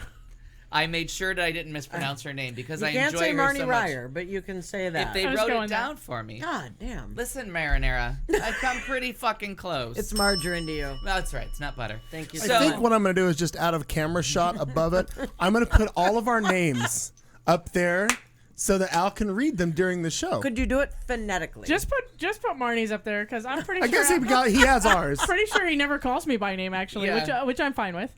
Don't please make eye stop, right, contact. it's- Yeah. It's right there. It's It's a all on psychic screen. tool. Psychic bond. So, but Yvonne Strahovski, it's a nice twist that she's not playing Serena Joy as an older woman. They're the same age, and they make Okay. that clear. And the commander is Joseph Fiennes, and he's younger too. Like Sure. everyone in the story is younger. So, and because you get Well, this sure, 'cause they creepy don't have picture to of and like, interesting because this was written just as the AIDS crisis was kind of hitting the first like sonic boom in 84, 85, and they're blaming the sterility on social diseases, on the nuclear waste, like the birth control, like that there's something that's also going wrong besides the nuclear element, but that they're young and they kind of, you get a little bit of story between Serena and the commander, and it's really interesting. And then my favorite thing, two favorite things, Samira Wiley, Poussey from Orange is the New Black, has a role, and she is Moira. Oh, good. And really good because now that girl I want to read her story. Sure. Yeah. Oh, and, I agree. You get more of her because they switch her around with somebody else. They switch of Glenn. They switch some people around to expand the story a little bit more. Okay. And then Ann Dowd, if you're not familiar with Ann Dowd, she's always third older lady from the left. Okay. She I know is that finally name. getting. She had let me find out what her movie was a couple years ago. That was a big deal. But Ann Dowd plays Aunt Lydia, and she is just fantastic in this. Let me find out what her movie was. I'm on it. Continue. A couple years ago. She was in The Leftovers, and she was really good in that. But she was in, what the hell is that movie? Compliance, where she is a manager of a fast food restaurant, and she's being tricked over the phone into thinking that someone's been kidnapped, and she needs to come up with a ransom, and she has to follow along with this phone call. I'm not describing it as good as it is, but I've been kind of waiting for her to get a good role, and her as Aunt Lydia, where she's kind of scary and playing that pious woman that really is happy that it all went away. Like, she's really happy that they're all wearing the same clothes and that women are learning their place. Like, she's the opposite side of, she's the Ann Coulter of the story. That's who I was picturing. Yeah. Okay. So there you go. So I love it. I'm gonna have to I'm looking forward to watching. Hopefully, enjoy the book, but the TV show on Hulu is really, really quite good. I'm about 4 episodes in. Good. Okay. And just the casting choice, and I'm sure there's an older actress that's mad that Serena Joy, they went with somebody, but to have them be contemporaries, where one with the childbearing thing just makes it a really interesting dynamic to see. She wants a baby, and she hates this system, and she thinks it's shitty, but she gets a baby out of it. Right. And so she's willing to buy in. So it's a different kind of, and because you don't know her motivation in the book, because it's told from the other character's point of view, to get this angle of like, why would this woman put up with any of this shit? And it's her baby issues coming to the front. Sure. That's really interesting. Well, and going back to the reason that it was so at the forefront of my mind was because when I first saw just kind of different things that were happening between the 1984 and The Handmaid's Tale, I'm like, are you fucking kidding me? Like it has to be a joke. Like he keeps this just keeps pointing, and it's not just kind of pointing, it's like a neon fucking sign. Like, and it brings in that thing of 1984 with like, no, there's 1 million people on that lawn. Right. Don't you see them? Why don't you see them? And then his followers, Trump's believers that are like, oh, it was the biggest inauguration ever. Even with that picture up, you're still gonna say that? Yeah, but but the liberals, it's the media. The media's wrong. They did. So we're like living in that world, like and that's why when all of a sudden I heard that Trump supporters were saying that The Handmaid's Tale, who wrote that? I can't believe they wrote that about Trump, and like going on, I thought, guilty conscience? Well, exactly. Yeah. No, yeah. Exactly. Well, it's like those morons who think right now the Playhouse that's doing Julius Caesar, which they've done, I guess, every year, and they did it when Obama was in office and all this, but all of a sudden they think that this is specifically written about Trump because a Trump character is playing Julius Caesar, the whole thing, and they think it's about him, and they're protesting it. And like, okay, it's Shakespeare, asshole. But he is dressed like Trump. No, I get that. Yeah, and the other one was,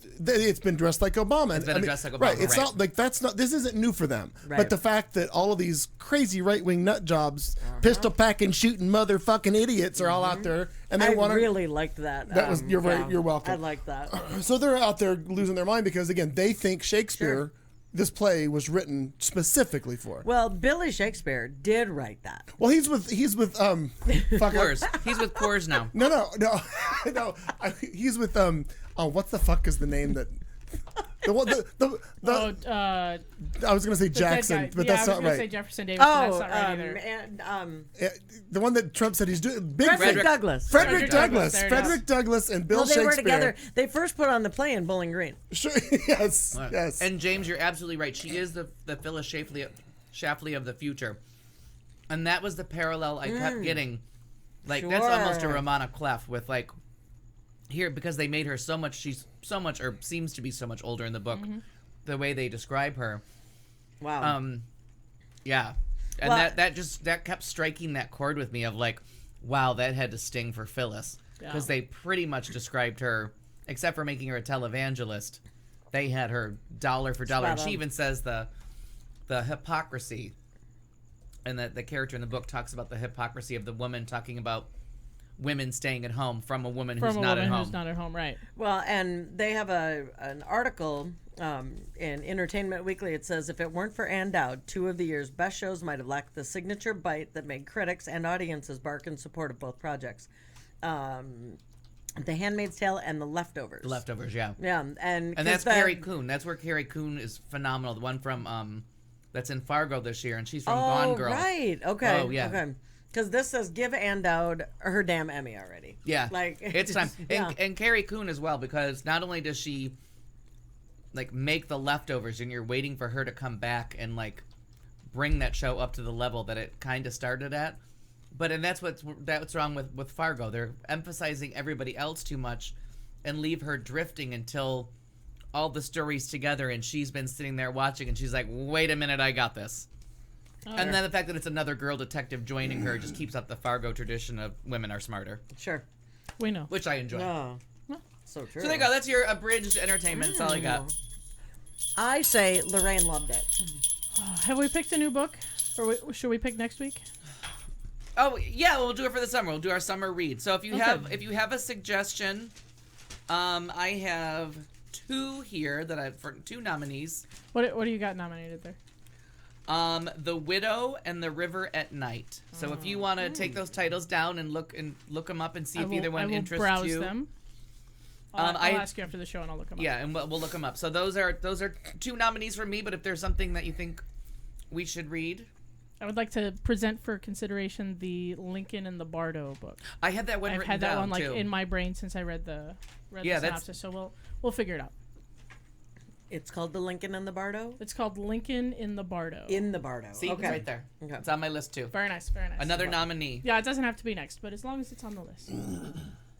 And then Harrison. Thank you guys for reading that. That was awesome. Yeah. Oh. Thank you. I'd like to say I enjoyed it, but Sorry. I sure did. No, I don't mind. But you had a reaction to it, which I think is just as important. It's been a long time since I read a book that I hated. I'm usually like indifferent or I see where they're going with it. Like I'm an easy to please. And especially that's what I was loving because you could see it in her face, like she was getting fucking pissed. But what if Atwood's reason for writing it was to make sure you never just went along with something and you fought back? That is wonderful. Yeah, because that was kind of like not just going along with reading the book. Yeah. Fair enough. But again, wait, did I fail the test because I finished the book? No. No. But he's the leader. Yeah. Because you're like, I'm not fucking reading that book. No, I think the next one we should chip in and get him the audiobook. Oh fuck no. Wait. Another book. As long as it's interesting. To it. It may be interesting because the next book I'm going to suggest is going to be an owner's manual to a fucking lawnmower. I'm going to make you guys understand how these things all work. I know how they work. One of you. Yeah. Marnie's seen one before. She's from the Midwest. I will rock that fucker over before I'll mow it. So yeah, exactly. I don't especially like to fix stuff, but I can. I'll kill you myself before see you grow up to be a clown. That's kind of how they. There are no clowns in the owner's manual. Oh, and David Sedaris has a new book too. Oh, he's funny. He does. So that could be a fun one. Gotcha. Are we done with that? Are we ready for you? Sure. Here we go. Two things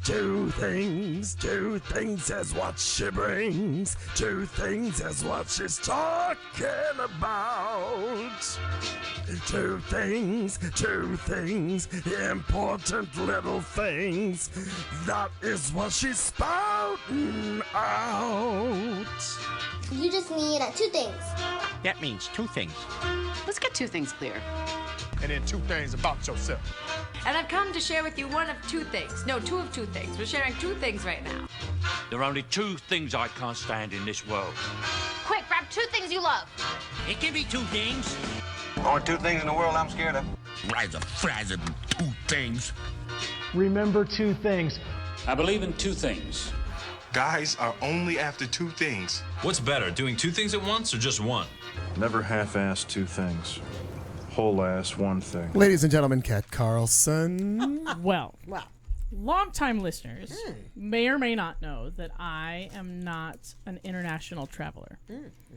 I've actually never been outside the United States. I've been to the unattached United States. I've been to both Hawaii and Alaska, but never outside of U.S. soil. The non-contiguous, you the may non say. That's what I was looking for, but didn't get there. I consider myself the same, though I have been to Ensenada, Mexico via a cruise ship. No, I'm super ready to go to Mexico. My passport was not needed nor stamped for that, so I consider myself to not be the good old days. international No, traveler. I don't even have a passport. Because I don't need one, because I don't. And I've only been off the mainland internationally. twice. And this first story here really just kind of helps cement that in. All right. Fair enough. A human toe has fallen prey to some sticky fingers in Dawson City in the Yukon of Canada. Not just any toe. Oh, no! This gnarled digit is the essential ingredients. Wait a minute. I didn't realize we were going to have a story that got to use the phrase gnarled digit. Sure did. That's good. Mark that off your bingo card. Mark that off your bingo card. Yep, that's good. We have to change the name of the show now. Yeah, gnarled digit. Yeah. The gnarled digit is the essential ingredient in the famous sour toe cocktail at the downtown hotel. That's right. Marnie just stopped chewing whatever she was eating. Yep. I'm going to throw up. We are furious, said because it's two things, twice. Furious, said the hotel's toe captain, Terry Lee. Toe captain. Oh Toes, he says in the news release, toes are very hard to come by. Oh my God. That seems fair. The traditional sour toe cocktail, a Klondike-inspired invention, involves a shot of whiskey with the digit bobbing in the glass. The toe must touch the brave drinker's lips. Now, the hotel in the past has had some trouble with toes disappearing, and they posted a fine for swallowing or stealing the toe. The fine is currently $2,500. It had been merely $500 until August of 2013 when a patron gulped back the entire cocktail, toe and all, slapped $500 on the table, and walked out. Said mic drop. Did it. This is different than eating the worm in Mexico. Yeah. Oh, way worse. That's all way I'm telling worse. you. According to a news release on Monday, the hotel intends to fine and charge the thief unless the toe is returned safely. Toe of what again? Human. Yeah. Okay. Yep. That's a people toe. Yep. 100%. Or digit. Yeah, the theft of the toe is a big loss, according to the hotel manager. She says the toe was donated by a man who had to have it surgically removed. Diseased. Diseased. Yep. Then, no, cured in salt for 6 months. Oh, that helps. Sanitized. Yum. Now it's an olive. Sanitized. She says this was our new toe, and it was a really good one. We just started using it this weekend. Oh, my God. The hotel says the suspect is from Quebec and had earlier boasted about wanting to steal the toe. Oh, my God. Yeah. Lee says the man reportedly coaxed the bartender to serve him the drink after the nightly 9 p.m. to 11 p.m. toe time. Oh, my God. Uh-huh. Toe time. Yeah. Sadly, he got the it's toe time. He got the new guy to serve it to him. The new guy thought he was being nice, and that's how he's repaid. Oh, that is a real toe tapper of a story. Oh, there. God, that's gnarly. I felt like that one had to happen on the show today. Trying to make a Nant happy. Usually, I'm not going to get real sick about things, but that. Now I can see my nuts. Sour toe cocktail. It's fantastic. All right. That's thing number one. I love it. And thing number two, I have a hard time kind of deciding because there are a lot of things that happen in the news, and we don't talk about. You the can have regular mini news. segment. You I can know do I many. can. I know I can. So we'll just lean it a little bit towards current events and politics and things that are happening. healthcare is going to be a problem. Yeah. Going to be a real big problem. Yep. Probably before the 4th of July.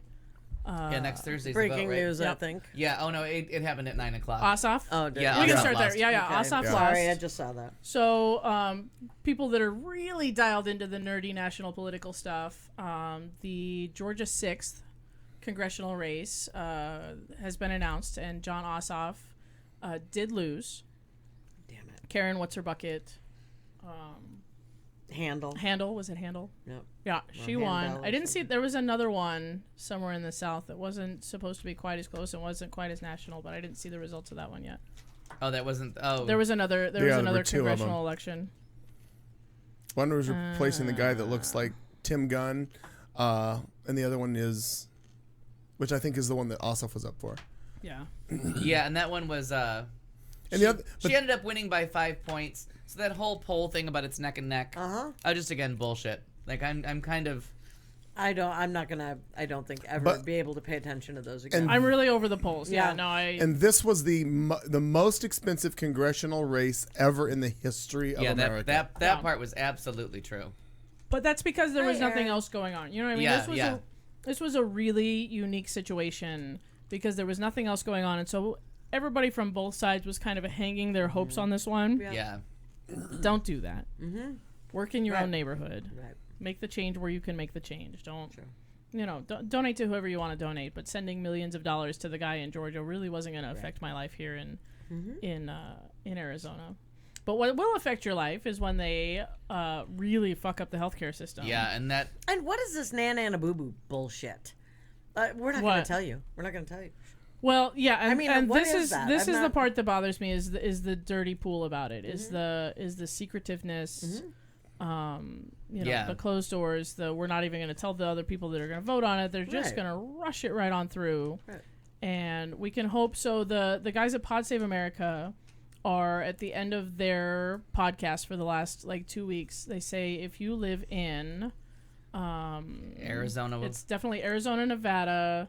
I feel like Illinois or Ohio was one of them. Agreed. And I think Hawaii might be one of them. Anyway, if you have a Republican senator who is up for re-election in 2018. Oh yeah, you got on the phone. Get on the phone, calling. get on the phone. Everybody locally everybody locally here in Arizona, sometime this week, pick up the phone, call Jeff Flake's office. Because we only have to get 3 votes. Yep. Okay. 3 no votes. 3 no votes from a Republican senator. Right. Yeah. Yeah. But yeah, it's just dirty pool, and we have to just keep making noise. Because it's 52 to 48, right? Or is it 50? Right? Or is it 49 to 51? Is it even closer? It comes down to 3 votes. I can't remember what the balance is, but it's really. But you're right. The 3 votes is correct. I think it's 52-48 because when they lose 2, then Mike Pence is the swing. The decider. Yeah. That's why we have to get 3. Yeah. To keep Pence out of it. Okay. But it still has to go back to the House and be voted on again. Right. So there will be another opportunity to abuse your member of Congress, which is a lot of fun and should be done often. Right. Because those fuckers are the worst people in the world. Yeah, they really are. It still just doesn't make any fucking sense to me. What's up? No, well, I get that it's like a bunch of little boys and little girls, playing dress up and mostly in boys. big suits. Mostly boys, but little boys and little girls that are walking up Capitol Hill. Mostly boys. But there are a couple of cunts that are voting for this that happen to be women. That that's why I'm pointing out both because they're 6, I think. No, and that's enough. That could be the votes that change things. Right. If those 6 women stood up and said, well, they called bullshit and set it up. Yeah. What is her name? Is it Collins? Is it Susan Collins? There's a Republican senator who's a woman that a lot of times can be pressured to kind of lean the right way. Okay. It just bothers me this because from Maine, it's Susan so, Collins from Maine. It's so. It's not funny. It amusing, disturbing, all kinds of things. It's alarming, is what it is. It's alarming. The fact that fucking Mitch McConnell is just too much, and the fact that people, pundits and different people are those left-leaning and liberals, and they're just getting in the way, and they're going to do everything they can to stop anything that Donald Trump is doing. And they're from gonna... the man who blocked a Supreme Court. Yeah, and again, right. And how does nobody see that? They do, but they don't care. Right, pointing out hypocrisy to people. Yeah, we talked about that last week. It doesn't fly. Pointing out the hypocrisy to hypocrites just doesn't work. Yeah, right, well, they don't care. They don't care. Yep. Yeah, and pointing it out until the people that have elected them care loudly, and all of them care loudly. Nobody cares. Yeah. You know what I mean? It doesn't. Yeah, it doesn't instead affect of fixing what's in place and making the tweaks necessary to get that system working and get people insured and making sure people have health care. That's the answer. But they just, even though it was Mitt Romney's plan originally, and I just found out that because it was Obama's. Right. It's still a black guy's plan, and they're just pigs. Like they just and did we say that joke last week about John Which Oliver one? saying about Paul Ryan living successfully without a spine. Just I haven't seen this week's. That's funny. Yeah, but I mean until and unfortunately, I think until it actually starts to hurt people, like this is just going to continue. Sure. And until the people of Kentucky, who I think Kentucky's one state that really benefited I agree. from Obamacare, like those people don't realize that their methadone clinic is funded by this and is going to not be funded by it. Yeah. And that's Indiana West too. That's going Virginia, to go down. Yeah, like there are a lot lot of different areas. Again, we talk about this heroin thing all the time, and we said that Ohio. They want to ban Opana now. Yeah, and Ohio and just all of it. I mean, it just startles me. I don't know. James wants me to say that again. The directive on the voting.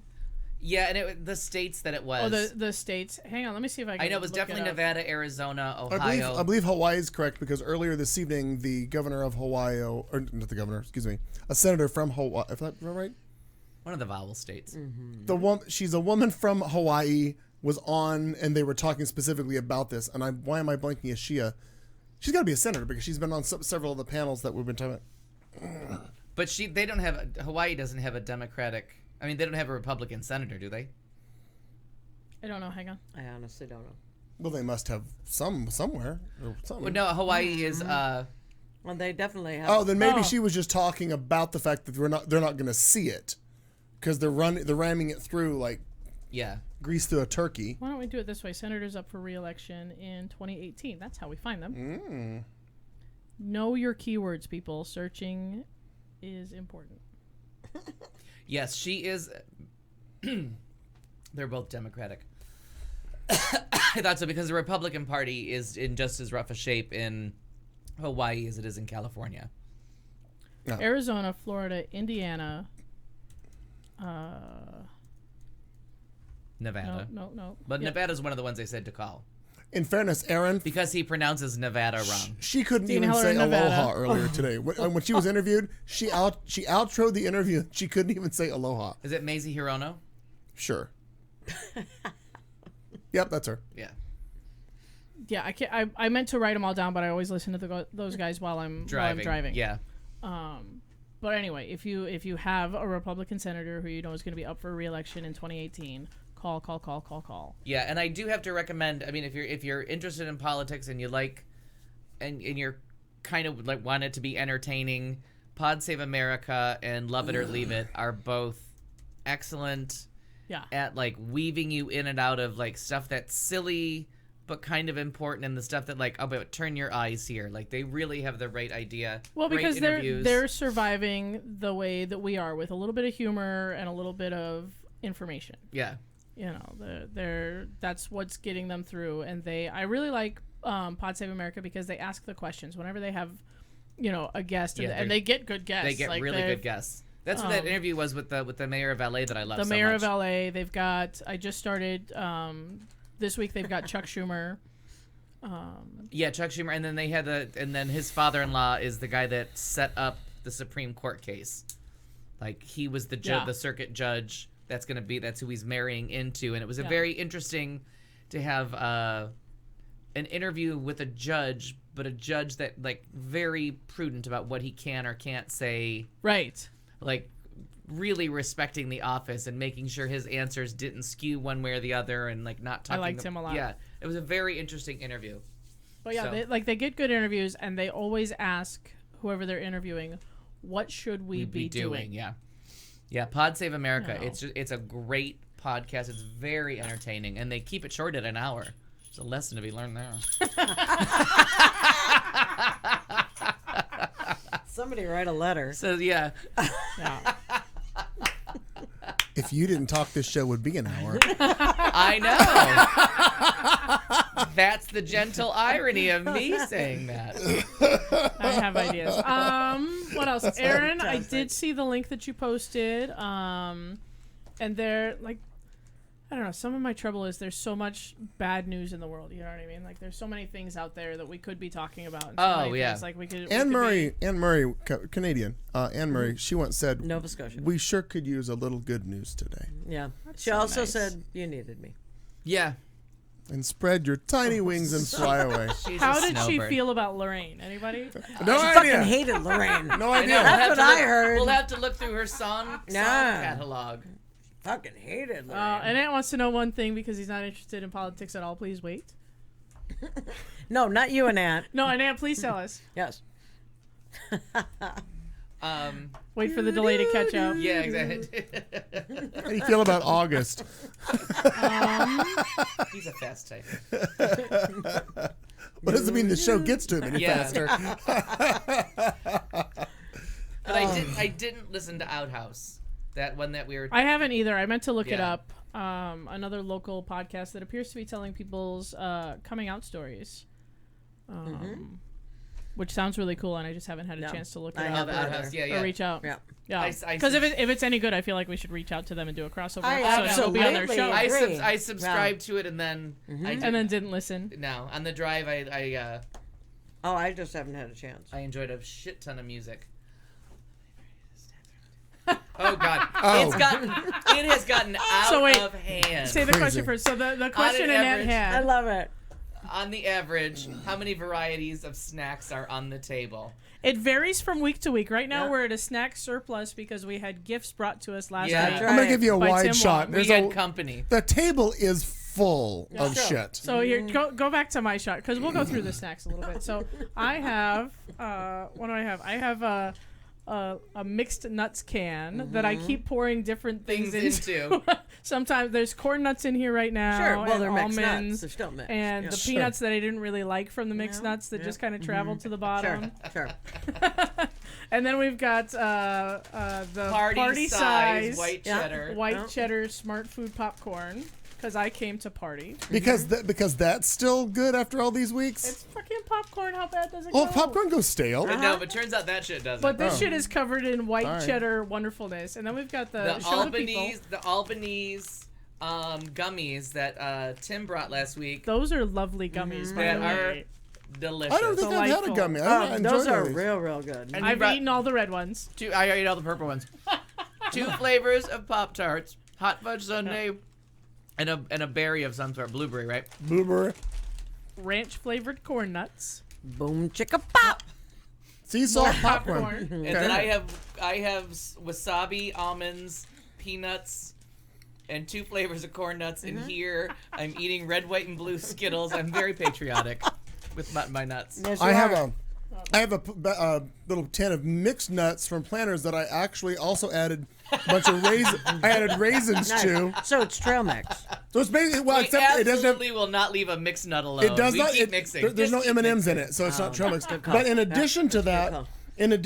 I have the Jack Leek's Tender Bites, the teriyaki beefsteak jerky. Was that jerky tender? It is tender. It's damn good too. Listen, folks, we're on a 3-hour tour here. We need supplies. That's right. This could go full on Gilligan's Island at any And moment. now that I've listened back and you really can't hear me chewing, I'm just all empowered. Yep, and then we also have those. I agree with Aaron. We also have those. Oh, yeah, that's right. lightly salted whole cuts. Yeah. Well, we've not even opened that yet. They're like fries in a chip or chips in fry form. We're not sure which. Look at Anant's more bored now, I think, than he was with politics. Yeah. And Aaron is Because right. there's- He was oh, fun and then we he have- was super cute. Tim really Oh, was. no, fuck Well you, done. Anant. The occasional cough And drop. then we have the occasional cough drop. And those are there for medicinal purposes because if you ever get in the middle of something and you need relief from a cough. So's the marijuana in Al's bag. Yeah, no, there's not any pot in my bag. Wow. The medicinal purpose. Yeah, but I don't have pot in my bag. Please don't mug me on the way home. Whatever you do, Mr. Security Guard, don't check out Al's bag with the pot in it. 28 pounds of nuts. What is he talking about? I don't have. 28 pounds of nuts. 28 pounds of nuts? That's elephantitis. Well, I had surgery. Yeah. I do have a rather large bag. In fact, it says larger bag on the bag. Larger bag. This is the larger bag. Oh, that's good to know. The larger bag is available. This is a 1 pound of nuts. So 28 pounds there's a would be large significant. Bag and then the larger bag. Right, this one's the larger now, bag. Now, cumulatively, we might have, but like this is only 10 ounces originally, so this wasn't even a pound. But I've reused and repurposed the can so many times. Well, this bowl is only 6 ounces, but I refill it on the regular. And I don't think we have anything else stashed around, like food-wise. I think we're good. That's the most we've ever talked about. Well, you bring in whole foods. She brings luggage, yeah. She brings her own portable refrigerator. Right. Well, we were only asked about snacks on the table. That's true. Honestly. That's true. Okay, so now I'm going to try green. So you ate, there were red ones, and you ate the red ones, right? And so I've only had orange one and a green one now. I'm pretty sure I ate all the red ones. No. They taste the same. They got a nice consistency, though. They're soft. Yeah. They're very soft. I've heard that if before. You close your eyes and just feel the 20. Feel the 20. Can you put those down there somewhere? That all feels the same. Doesn't spend the same, but it feels the same. Look deep into Andrew Jackson's eyes. All right, next segment. All right. Which is what? That's my whole month's supply of snacks. Yep, that's Do we have a thoughtful or yeah. That's no, we can do that. I didn't know if there was something else, like if anybody was bringing up any random bullshit for any reason, or if anything else. I feel like there was something I was going to bring up, and I completely forgot what it was. But I did. I was laughing earlier. Not that anybody will really give a shit, but I was laughing earlier at this because when it gets hot in Arizona, the asphalt even like gives away, and things like I just saw this and I thought this was rather funny with the kid. He just goes and boom. It was on somebody. It was really no. It's thank you God. It's Margaret Cho. She needs to have fun too. Right. Oh my God. It was on somebody's page. I just thought it was kind of funny that because this is the weather where the big girls, we don't sit in the plastic chairs outside. Oh God, no. Those are not load tested for this high temperature. Yeah, exactly. I don't care what you weigh. Like the airplanes, that thing stopped at 100. Oh my gosh! Breaking news: Teddy's coming back to Grey's Anatomy. Carry on with your lives. I didn't know that was a thing. I didn't either. I did not either. I just saw the headline. Kim Raver, who played, her name was Teddy, Dr. Altman. Lesbian, right? No. Oh. No. Apparently, that's what you said that you shoved in your mouth every week. 28 pounds of nuts, which is a little disturbing. Oh. I'm not going to lie. That's a said little that out disturbing. loud? Apparently. Exactly. It feels like a soundbite or James is like reading it sounds just like green screen just a random thing you would like say. It feels like a soundbite that I would avoid. Yeah. I drink 1 million cups of coffee. I mean, it sounds like one of those. Well, can I eat 28 pounds of nuts a week? Well, it also sounds like something we would have jumped on. Like, Well, luckily I'm so full of nuts that chock full, as it were. I can't currently respond. And I do appreciate Aaron. Wait, what? Yeah. Aaron, we don't know. It's okay. It's okay. We don't know. Once We're gonna again, have to play it back. Once again, for those of you in the chat room, be careful what you ask. Yeah. I think we should do. And now, Thoughtful Vulgarity, where we in the studio try to make ourselves slightly less shallow, which is not hard to do. We will ask one question of the panel while fucked up drunk. Because you know at home how well it goes when important questions come up several hours after alcohol has been served. Politics, religion, why not? What could possibly go wrong? Who could you offend? Good luck. So, we were just discussing briefly for everyone to go on with the difference between like your neighbors now and your relationship with them compared to like your neighborhoods or where you grew up or your relationship with your neighbors as children. Okay. I'm enjoying this. I know. Oh, yeah, they're just Margarine. migraine. Thank you. Thank you, Val. Yeah. A pleasure. Yes, milady. On the way here, I love was Kim Raver. Yeah. on the way here, I was going through a different neighborhood to come to the show, and Do you do that just to keep people from Sometimes. following you? It's like, are A you in lot a of times. witness protection program? I feel like a podcast should be discouraged if you were in the witness protection program. Maybe. Being somewhere at the same time I every mean, week. a different one than this one. Yeah. Right.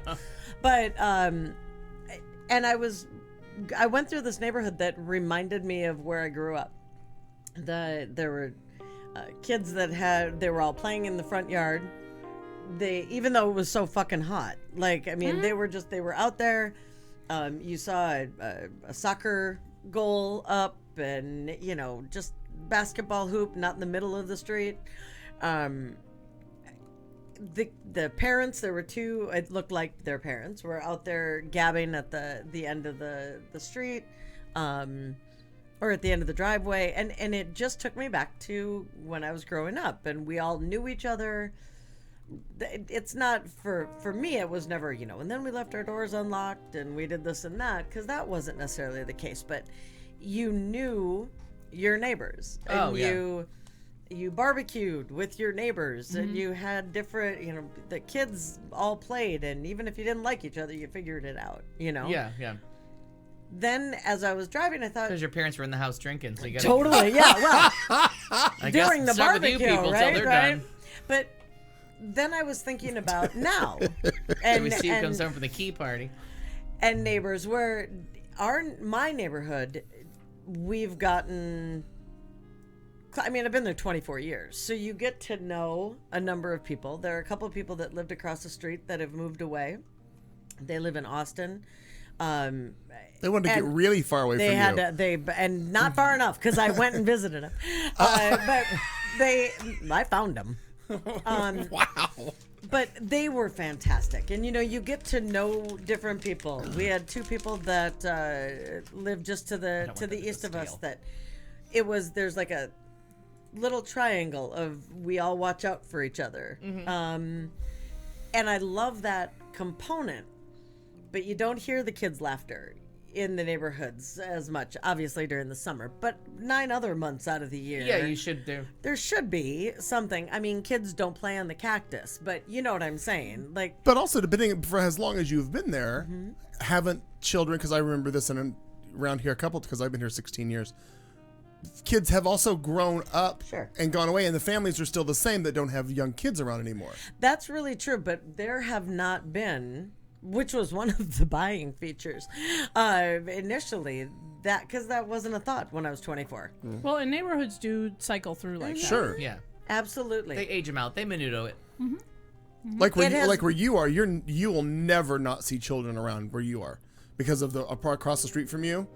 Because there's just those younger families are all in and out of there all the time. Sure. Yeah. I was like, wow. No, you'll just never not see younger people because of the living facility there. Absolutely. Yeah, it's like a young family kind of setup. Starter kind of starter. thing. Yeah, starter. Right. So I just it made me a little bit reminiscent. Thinking back to that time when you just knew everybody, and you were able to, in a lot of ways, trust everybody. And kids are not outside playing. Like we would, like in the we were outside for big chunks of the winter, out running around doing shit. In the summertime, you just Well, and here, sure, nobody you were can at somebody's pool all day or on your bike all day and just riding around and like. Yeah. But now there's that fear of. There's a stranger danger that we certainly had. We knew not to take candy from a stranger. But then you'd be like, "But could you describe the candy again?" Right. You know what I mean? Like, well, and all of a sudden, is it the kind that I like? And how much do you? Who was the stranger? Yeah. Could you describe the stranger? What color was the van? What color was the van? But I think that, and like coming from back east where we were like a front yard porch kind of community.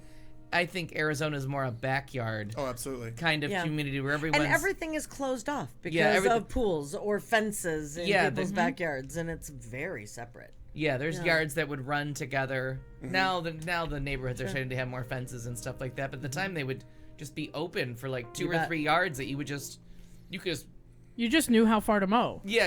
And if the totally remember that. You're exactly right. And if the yard, driveway, but you would just keep running and run behind all the garages. Like you could make your way behind all the garages to the cross street, and you could play games like no one could see you or act like you were hiding because someone could see. But then everybody was looking out the windows, and there was the old there's the Gladys Kravitz that you were always. Who is my mother? Yeah, you're always happy to. And at first you're annoyed. Yeah, but then you're like, I'm glad she's watching. Right.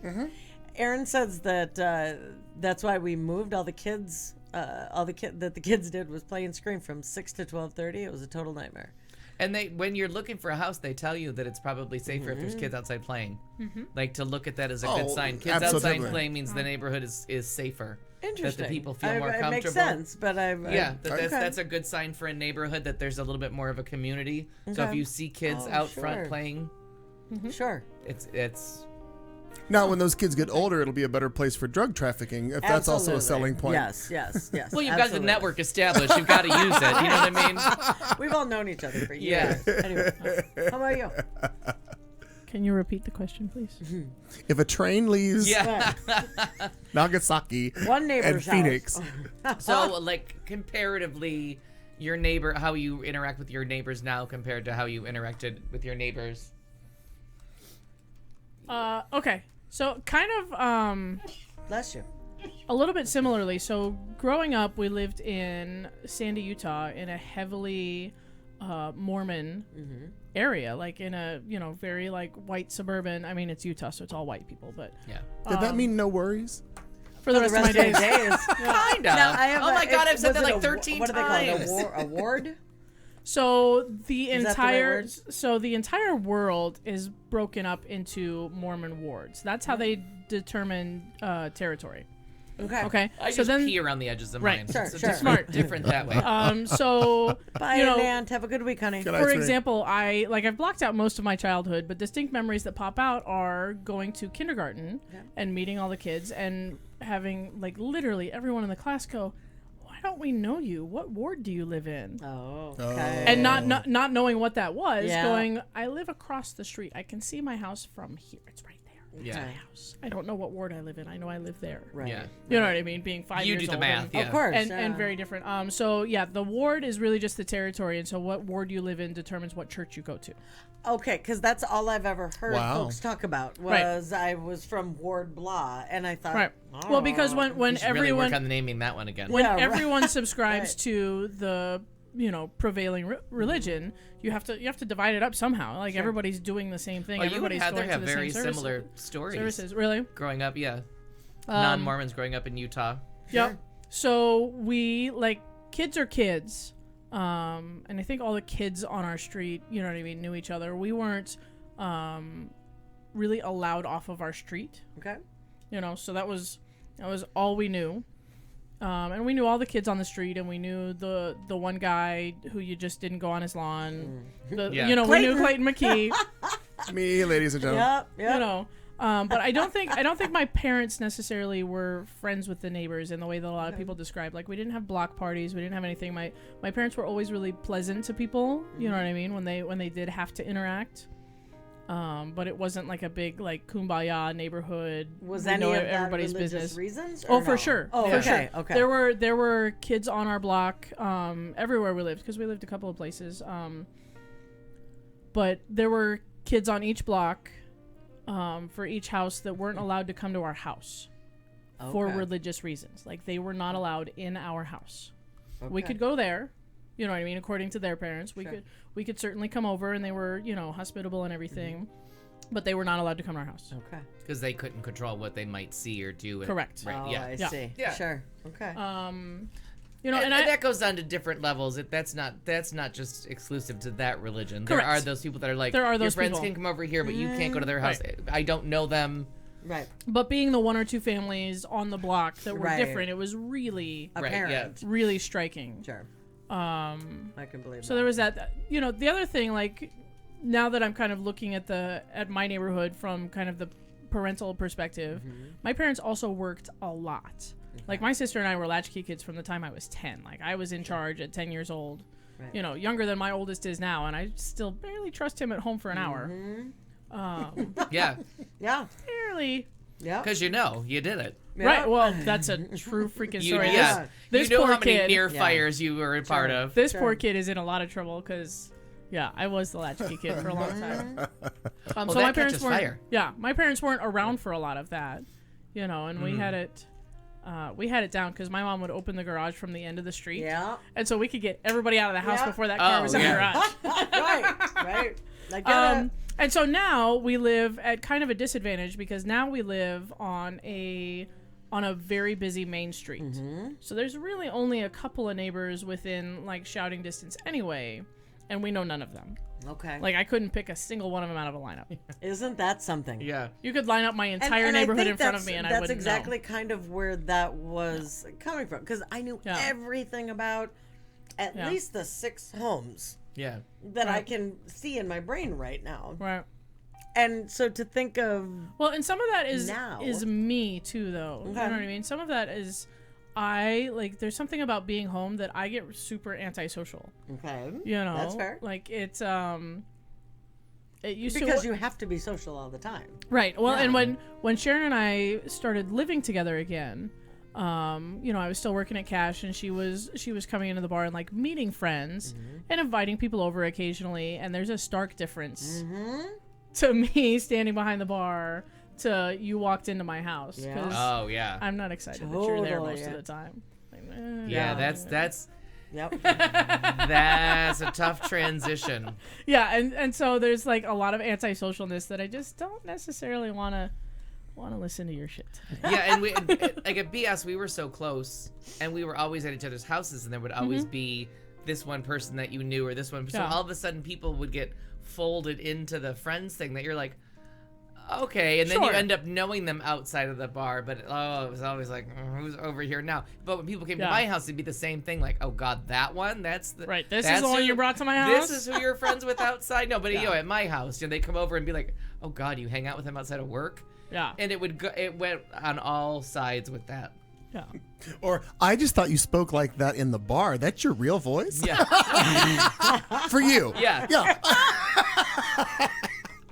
Oh, that's why they call you Val. Yeah, so the drinks are still just as strong here, and you're just as loud without the disco playing. Yes, all these things are funny. true. A couple parts of the story. I will agree with you on what you're saying though. I get antisocial at home too because it's one of those things where, granted, again, because I live in Central Phoenix and over the span of time, there have been people here because I've made mixes for them, I've edited music, I've done this, they've been here for the show or whatnot, but I usually don't really care for a lot of people knowing exactly where I live, and I sure as hell don't want you here. For the most part. Yeah. I mean, I really don't, because like you were saying, you're one person behind that bar, and you're another person when you're at home. And I'm not, more than like, I'm hosting something, I'm making fun of something or doing that. That I get that. Totally can do that. You Yeah, I turn can that be on, and you're that person. But the second you're like, okay, good night, guy, I'm going home now, bye, and you leave, that kind of changes. And you write down, and again, I listen to 1940s music on the little music in the back. I don't listen. One day I was on the phone with Kyle Ward, our friend Kyle Ward that works at Stacy's on occasion, and he was on the phone with something, and he's like, are you playing smooth jazz in the background? And he just lost it laughing. He's like, well, I'm like, well, I don't listen to the shit you play in the bar all the time. I don't even like that. Right. So I was listening to something different to break it up. Anyway, but you're right. I think the antisocial thing becomes very apparent, especially with people who have been in the bar like we all have for so long. That comes up. Anyway, younger. I remember being on when I was in junior high, early part of high school. I know this is surprising, I didn't play with all the kids on the street. I was the one who, when I came home from school, I made sure the lawn was done and the house was clean and everything was done before mom came home because I felt like I was always shielding. She was always working and doing something, so I tried to make sure that all that was in order and everything was done. So I was that older kid, maybe mentally more than I was, physically older, but I dealt with the neighbors in that manner. I was more of the adult with them. and dealt with, we talked about this or that, or I helped fix things or did all that kind of stuff. That was one aspect of it. Now, with what I was laughing about when you brought this up initially was I was thinking of the neighbors of my grandparents, my mom's parents, where I lived with them after I got out of high school. On one side, there was a guy who my grandfather could not stand, but he found him very funny because he thought he knew everything about everything and he didn't know shit. And my grandfather he couldn't get over how fucking dumb he was. And he always walked all slunked over, and he called him Ichabod Crane all the time. That's my we're like, what are you doing? I don't know. Icky was just here. I mean, seriously, what he called him. He couldn't stand him. It was one of the funnier things. And on the other side of us was an older couple, and he was very sweet. And she was even more sweet. She became good friends with my grandmother after her husband had passed away. But he was very, I want to say he had dementia, but because he fully functioned and he drove and everything, but he never could remember that he hadn't already told you that story 3,700 times. That's every old person. And it was just all the time. And my grandfather was just, he's like, I just can't fucking get away from him. Like he's told me how many times he's hauled ladders from wherever the hell, because they owned a paint store. So he made some deal on ladders at some point and did something. Oh my God. My grandma's like, I can't hear that story again. I just can't. But it was funny to me, the interaction between my grandfather and these two people. And it was just kind of a comedy show of like, what conversation are we going to get in today? This idiot over here who doesn't know shit about anything, science, or he used to collect hair from barbershops for a garden because he thought that was going to make, he had read somewhere. No. How about thumbs or toes? No. Thumbs go in the whiskey. Got it. But he used to do all kinds of weird growing things and then trying to fix stuff. It was always crazy, but he always had some harebrained idea. Literally. No pun intended. It was Lorraine. But it was comical. But like now, like Cynthia lives next door to me. I'm kind of a go-to person for her for little things. Again, sharpening a lawnmower blade. If she's gone, I watch her house if she's gone out of town. The kids, speaking of the kids playing out in the streets, it is kind of funny. Just in the past 2 years, across the street, down a few houses, is a younger couple, and they're funny. Molly is his wife, and she is hilarious because she's the busybody, nosy person of the neighborhood. She doesn't watch everything like B does. B watches everything and will call me. Yeah. The second there's but so Molly texts me, but they have 2 young kids, and then across the street from them, he has 2 teenage kids. Well, the other night I was leaving here, they had the 2 dads, of course, had a big Nerf gun with pellets, and they were shooting at cardboard, and it was so funny because the 2 dads were having the time, but the kids were wanting to play along, but they were like, oh no, the dads are having too much fun with this, and it was kind of funny. And as I was riding down the street, I'm like, hold your fire. And they're like, okay, everybody, hold on. And I went then like, enjoy your ride. And then immediately I passed on, I hear, shooting the Nerf things. And it was just, it was funny.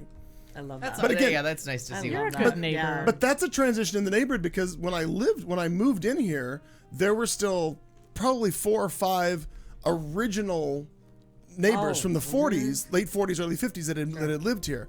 So I've watched all of them pass, and then their children have sold off their houses. So now we're in another surge where now they've redone a lot of these houses. We're getting the newer people. Not a lot of kids.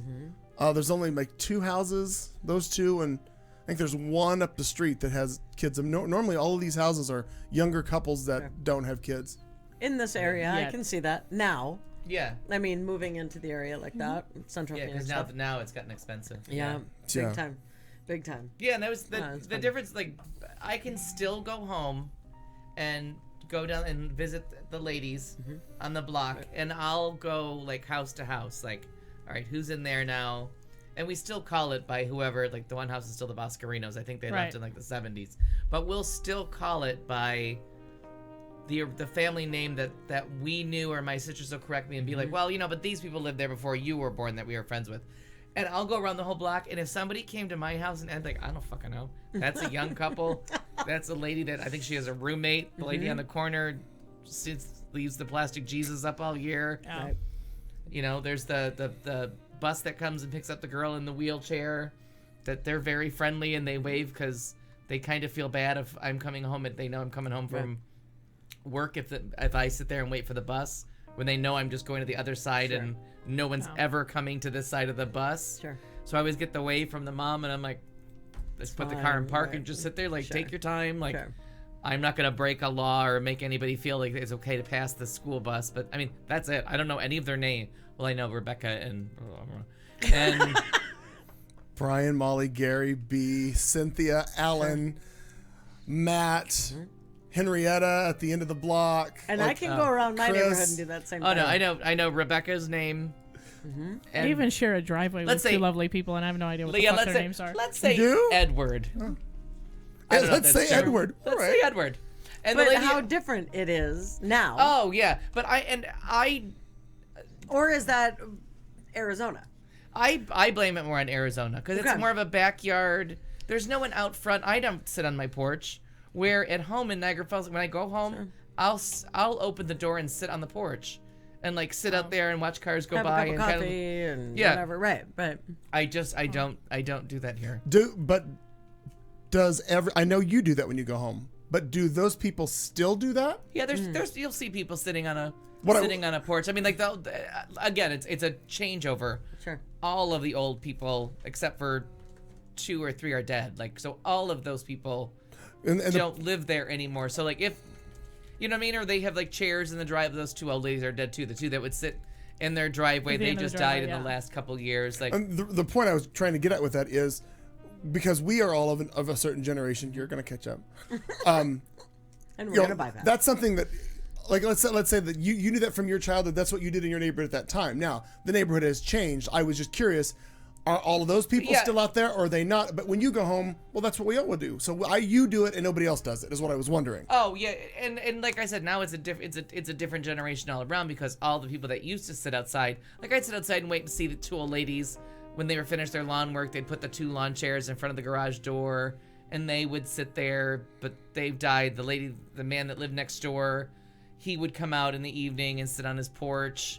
And it would just be like a hey or a wave or, you might want to walk over and say something, or the wave's enough. But again, when Tim at the last house that we lived in together, he knew and he would always knew who was coming and going. And he knew all their names and everything. Like, I don't know. He's like, what about the 2 guys at the end of the street? I'm like, I don't know them. He's like, the 2 gay guys that come and talk to us. I'm like, where do they live? Seen them? Yeah. Right. Well, and in this day and age, to not... I love being able to look out, and I work from home. So and oddly, I think I pay less attention working from home, because I keep everything closed so nobody comes and talks to me. Right.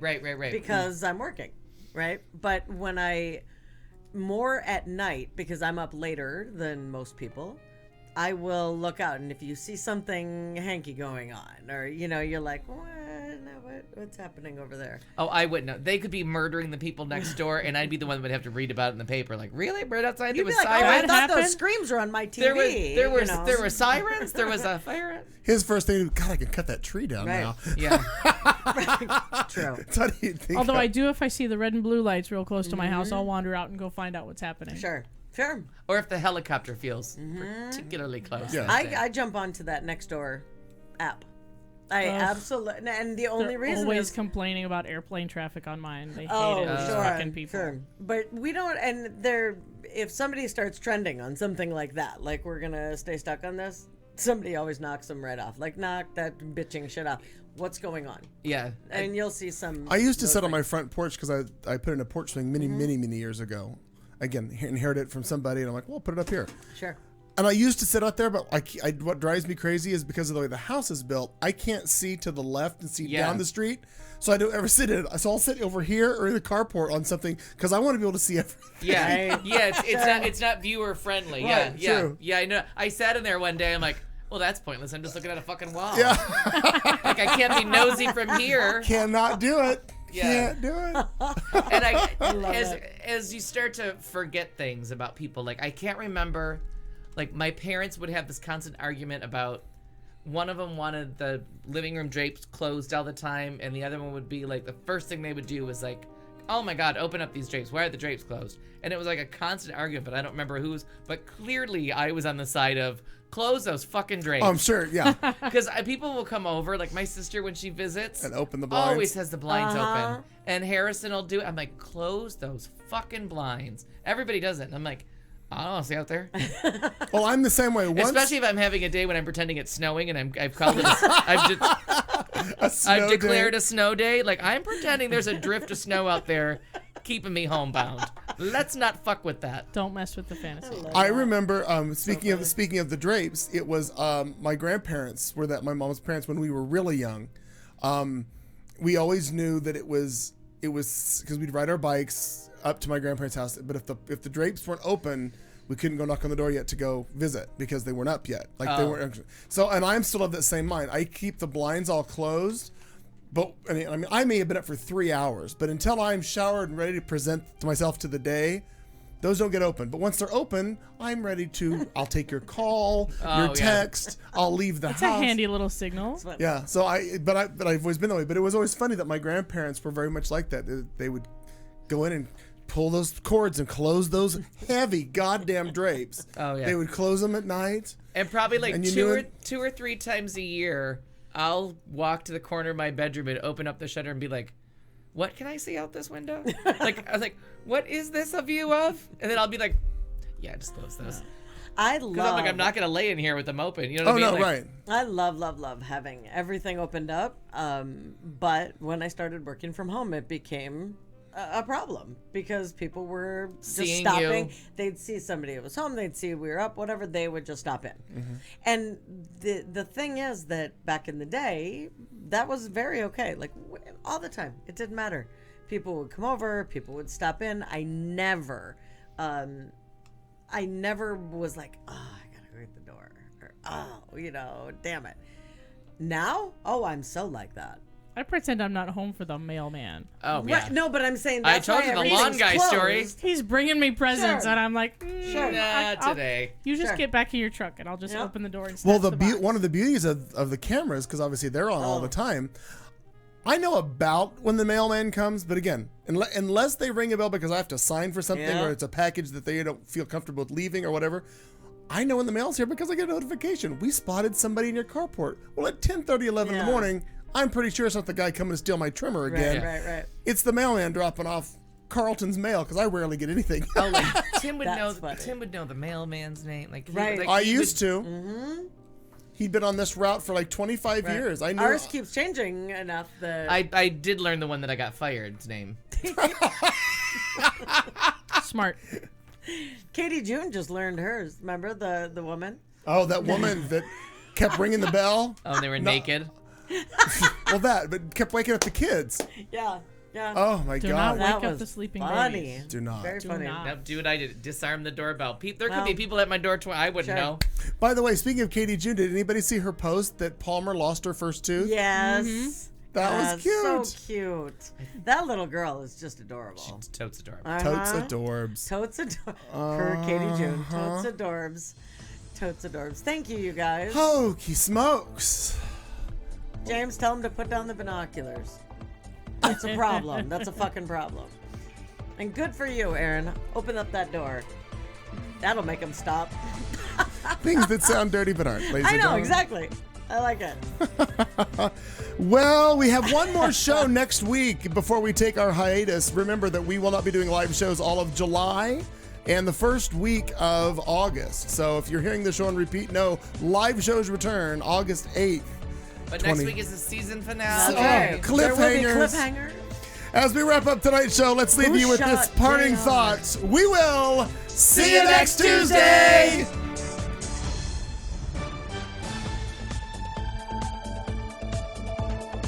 You've been listening to The Show on Q Talk America.